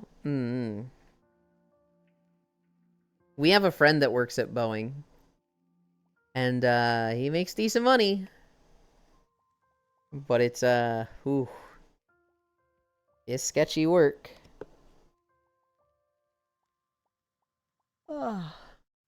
Bits. What is a vacuum bomb? Russia said they used a vacuum bomb in Ukraine. And everybody's going, that's not real. Or, no, they fucking didn't. But I'm like, what the fuck is a vacuum bomb? Last attunements were in BFA, no? I don't know what attunements were in BFA. You didn't need attunement for Uldir. And I didn't do the other 3 raids. I've literally not set foot. I've done 1 LFR for the Zuldazar raid. I've never set foot in Nagentis. I've never set foot in... What is it, the Black Citadel? King's Rest plus Siege of Borealis. Did that have an attunement? I was stuck in a freaking rebooking for 4+ hours to get my flight fixed in winter with 600+ other people. God. Sounds like something Musk invented. It sucks all the fun out of the room. And a questline unlocked the phase version of Ny'alotha Portal originally. A thermobaric weapon? Hi, Bacon. No. So they've had thermobaric weapons. But they're saying they have now started using vacuum weapons. Or like... I just know that everybody's saying they do not have a fucking vacuum bomb. A good hour of that wait was outside in the parking garage because the line was so long? Jesus. You would have rated more in BFA? You would have rated the expansion higher? Would I? I don't know. Legion Archway plus Court of Stars plus Karazhan had attunements as well? Yeah, but those aren't raids. According to Wikipedia, a thermobaric weapon is also known as a vacuum bomb? Oh, okay. People are saying they don't have them, though. I raided Mythic in BFA. The garbage expansion, it was so bad I quit Mythic raiding until Shadowlands. I'm using a vacuum weapon on these dust bunnies in my office. Basketball final boss. Run 12 rogue, third to last boss. Jesus. I would have really liked Nagentis. I actually would have rated BFA higher if I played for Nazjatar Nagentis, because I fucking... anything Naga I love. If Naga was a playable race, I would play them. But I remember seeing that there was a Nagentis patch and being like, this is confirmation that we will never get Naga as a playable race. I'm sad. I have much more space for VR now, so that's cool. Hell yeah. I fucking hate the races in WoW. I feel like it's all just different human shapes, but I want the weird shit, like, I want ogres, I want the Arakoa, I want Naga, I want Centaur. It's crazy that Naga aren't a playable race. People have wanted that since Warcraft 3. I know! And, like, they're just like, oh, we can't because we gotta have legs. It's like, no, just fucking wrap them over the saddle. And just don't give them legs and shoes. It's that easy. Best WoW race could be in Dead. Instead, they won't let us be naked skeletons. No waggle for you, then. We didn't talk about Naga when Lofan was here, but he would have gone off. Because he wants Naga and Sethrak possibly more than me. Hi, Grandfather Chaos. Hey, Elin. Is the youngest picture of you the oldest picture of you? No. Because there's more than one picture of me. Oh, wait, actually, no, I see what you're saying. The youngest picture of me would be the first picture of me taken, so it's the oldest picture. So, yes, I guess it would be. Can we get werewolves that are cool? They're so close, Lost One. They just need tails. Ethereal would have been a fun race. I don't know if they should have been added, because that's a little too restrictive, but maybe. I want Ethereal and Ogre more than anything. They gave us Frost Orbs. Literally, who asked? I think they should have given Frost Orbs and Wildhammer and Dark Iron. I just don't think they should have been their own race. I think they should have just been, like, lumped in as options for dwarves. I would have liked... Okay, so from Burning Crusade, I would not have added Blood Elves and Draenei. I would have added Ogres and maybe Arakoa. In Wrath of the Lich King, maybe... who would have been appropriate? Tuskar would have been cool, but that's a little too neutral. I could have seen them adding Vrykul. And for the Horde, maybe Blood Elves here? Maybe.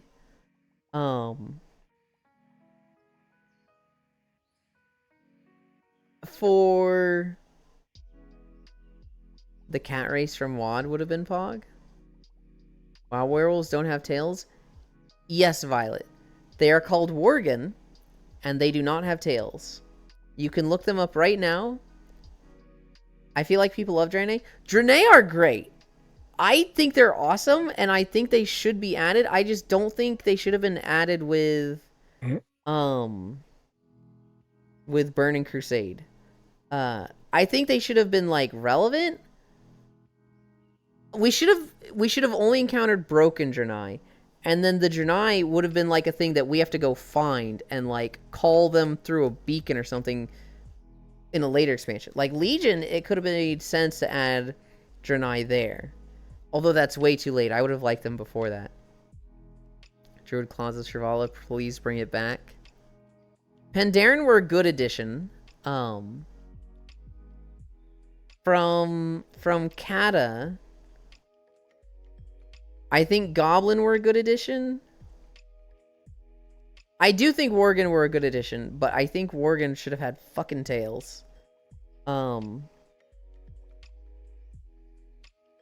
They might have even added Goblin sooner. They probably could have found a reason to add Blood Elves in Kata and do the Goblins in Wrath of the Lich King. I know better than to search anything from WoW. It leads to Khorne. No, it does not. Broken Draenei would not have been hot enough. No, I would not have added the Broken Draenei. I would have had them be story relevant and like our characters are interacting with the Broken Draenei, so we learn more about them. But Uncorrupted Draenei, I would have added much later.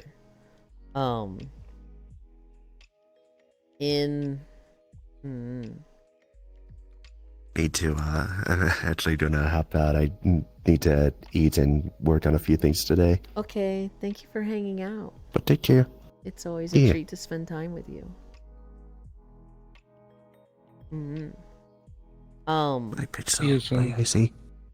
After Kata was Miss of Pandaria, pandas were good to add.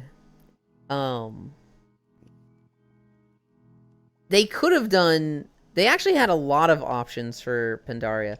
They could have done pandas, they could have done Mogu, they could have done Jinyu, and they could have done Hosen. So I would not have been that mad if they did pandas for Horde, and maybe like Jinyu for the Alliance. In WoD, I wouldn't have done WoD because it's a fucking trash story-wise, but this would have been like the perfect place to add Draenei. And then they also could have added what would be something? Ethereals. They could have added Ethereals there. Playable Murlocs will never happen. Jinyu is just Murlocs. I know.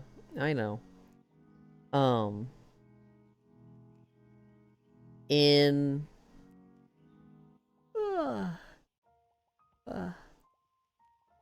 oh god. I got into this wanting Naga, and then I haven't added Naga at any point in this. Playable Murlocs would be god tier. Ogre should have been in WoD. I think Ogres should have been in Burning Crusade. I think... Take out Arakoa and give Naga to the Alliance. I would have done Ogres and Naga in Burning Crusade.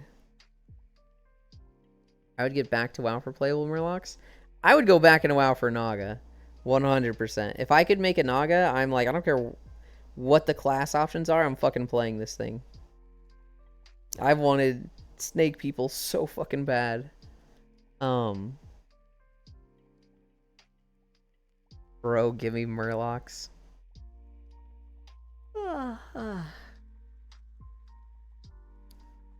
I'm not super against Murlocs. But yeah. Oh, I'm getting tired. And Sen mentioned food, and I'm a little bit hungry now also. Is this a good stopping point? Honestly, I can't believe the closest we got to playable Naga were 2 missions in Warcraft 3.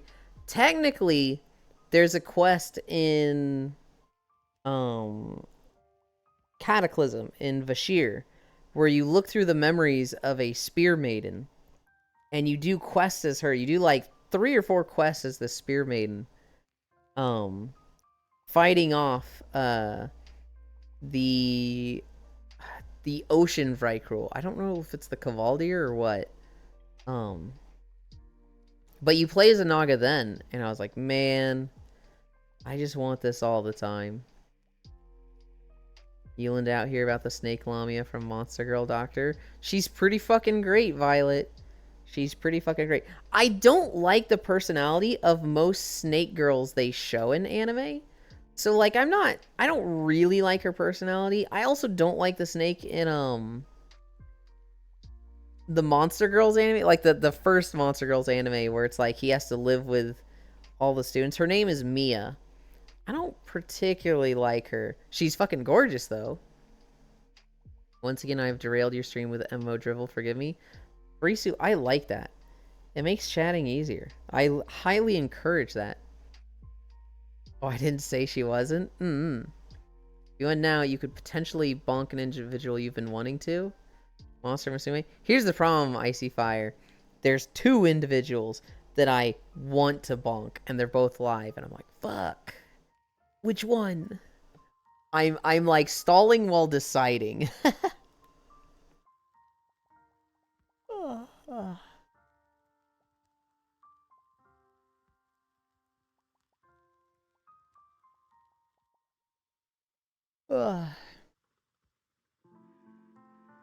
That goofball looks like she's about to fall asleep on stream. Yeland is tired. Sounds about right. Hi, Jack. I am. So get on VR chat and so you can be my pillow. Monster Musume was adorable. Racnera for the win. I don't know too much about any of the girls there. I think the Harpy is the cutest, but I don't actually know much about them. The Monster Girl anime that I like the most is Interviews with Monster Girls. And that one was fucking fantastic. Yulin needs to play Monster Girl Quest. Icy is right there. Use Icy's lap as a pillow. I mean, what? Hi, Kisu. Jack, this is going to be your first and final warning. I will not tolerate comments like that. Telling me to use Icy Fire's lap when you know that he has no body under his cloak is pretty disrespectful. It's pretty rude. And so, yeah, this is your warning. Don't do that again, Jack. You know better. You know better.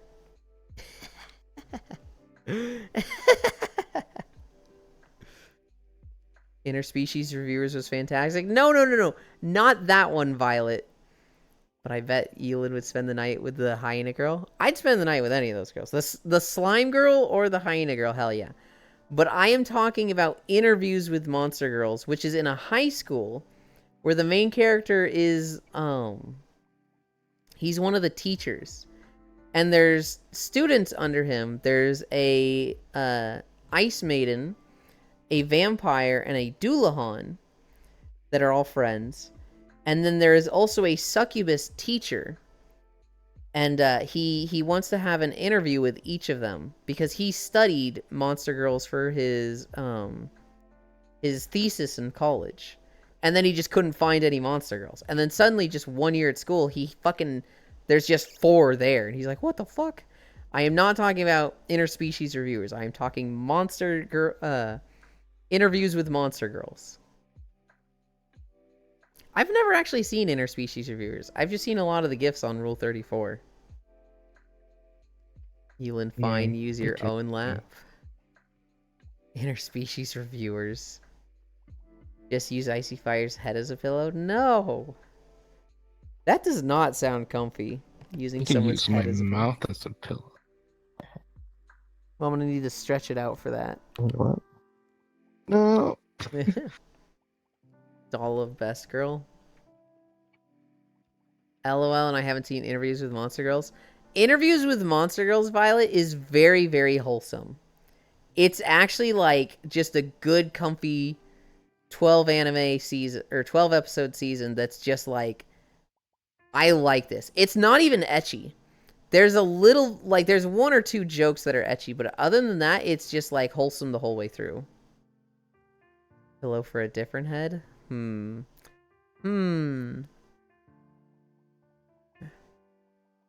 Interspecies reviewers is very wholesome. Yes. Yeah, fucking true. Not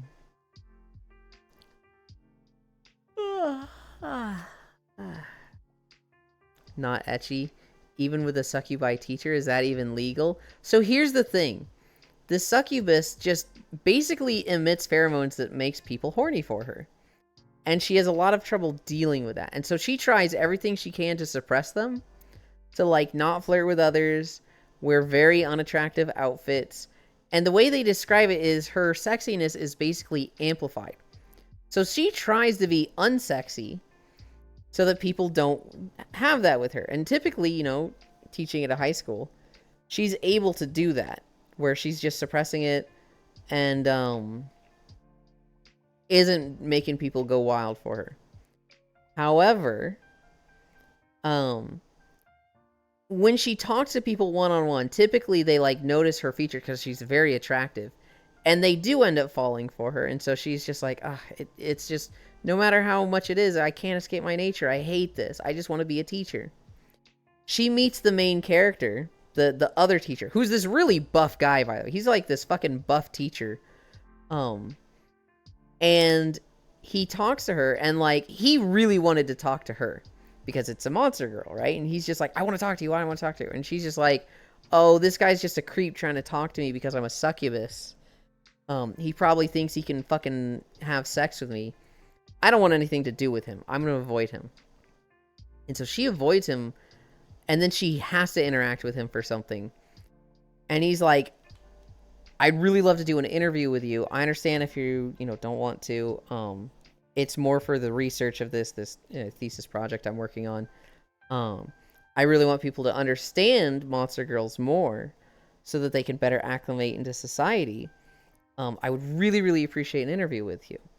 And she's like, oh, that's, like, kind of a good reason because, like, yeah, I want people to be able to interact with me more as well. You don't have any other reason? You're not, like, wanting to go out on a date with me? And he's like, whoa, no. That would be inappropriate between us as colleagues. I am not looking for anything like that. I want to respect your work as a teacher. And I want to respect you as a monster girl. You are both. I want to, you're the same person, so they're intermingled, but they are separate.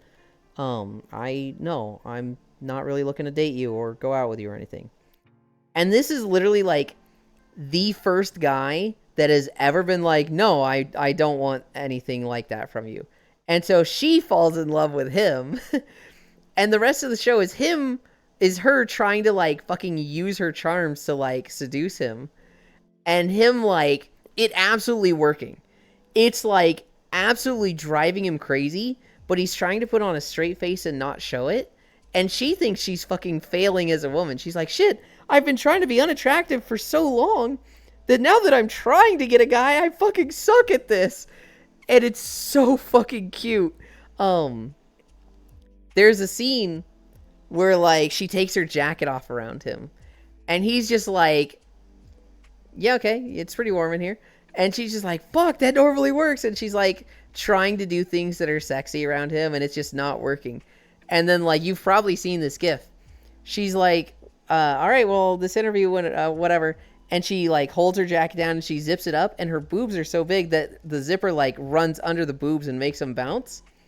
And she goes, oh. And she looks up at him, and he's just, like, fucking, like, internally screaming, trying to keep his eyes closed and his mouth, like, shut.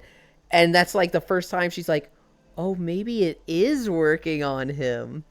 But it's like, God, she's so fucking cute. Not for the succubus part, but she's just, like, just trying to, like, be romantic with somebody. She's fucking failing. It's such a cute anime. Works at a high school where teenagers are just walking bags of hormones and horn doggery. I know, Violet. It's one of those things where it's like she's a succubus, but she wanted to be a teacher. Dullahan is best girl. I didn't think Dullahan was best girl. I do like the Dullahan. Every girl is like genuinely great. I think I like the ice girl the most. I was asking myself the same question. Same brain cell. She wears a baggy tracksuit, Vexen. People keep taking pictures with me in Just H. I just mean that with her unavoidable push-pull with pheromones would be huge problem for a high school environment. It is. And they kind of have to teach the boys, like, hey, you know, fucking be respectful and be appropriate. Evidence how Yuki Onna. All of the girls are fucking great. The vampire girl, she actually has a twin sister that's not a vampire. And the twin sister is also great. And the twin is like used to having to defend her monster girl sister from weirdos and people that don't trust monster girls. And so, like, when she finds out there's this teacher that's like, I want to interview you, you're so cool. She's like, oh, I don't fucking trust this. I don't trust this at all. So she's, like, threatening the teacher, like, you will have a fucking world to pay if you hurt my sister. And the guy's like, what? Why would I hurt your sister? She's like, yeah, keep that up. Act all nice. I'm on to you. And he's just like, what? It's stuff like that. I love this anime. It's so great. Send pics. I'm not taking them. Everyone else is. They're gonna send you some of them, Bits. She wears the sweat so she gives off as little pheromones as possible. It's I highly recommend this anime. It's so cute. And it's genuinely the most wholesome monster girl anime I could think of. Because I think of all others and it's like, they're almost all degenerate. They're all at the very least ecchi.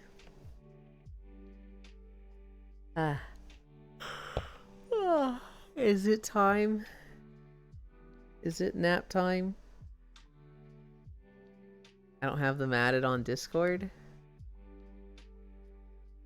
Fine. Keep your secrets. Let's raid Telena.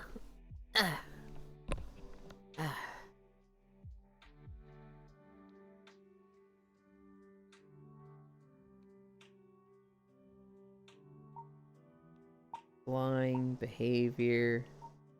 Look at me. Auto level. No, I don't want flying. Why did I turn that on? Anchor, default. That's what I wanted.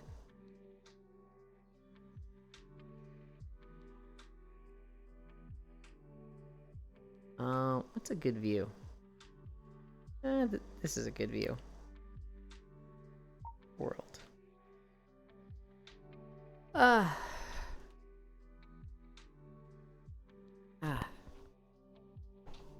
see Ryan over there with Telena. I'm like, I want that lap. I want it. Ending stream? Yeah. We are going to raid Telena. One of our favorite people. Big supporter of me. Big friend.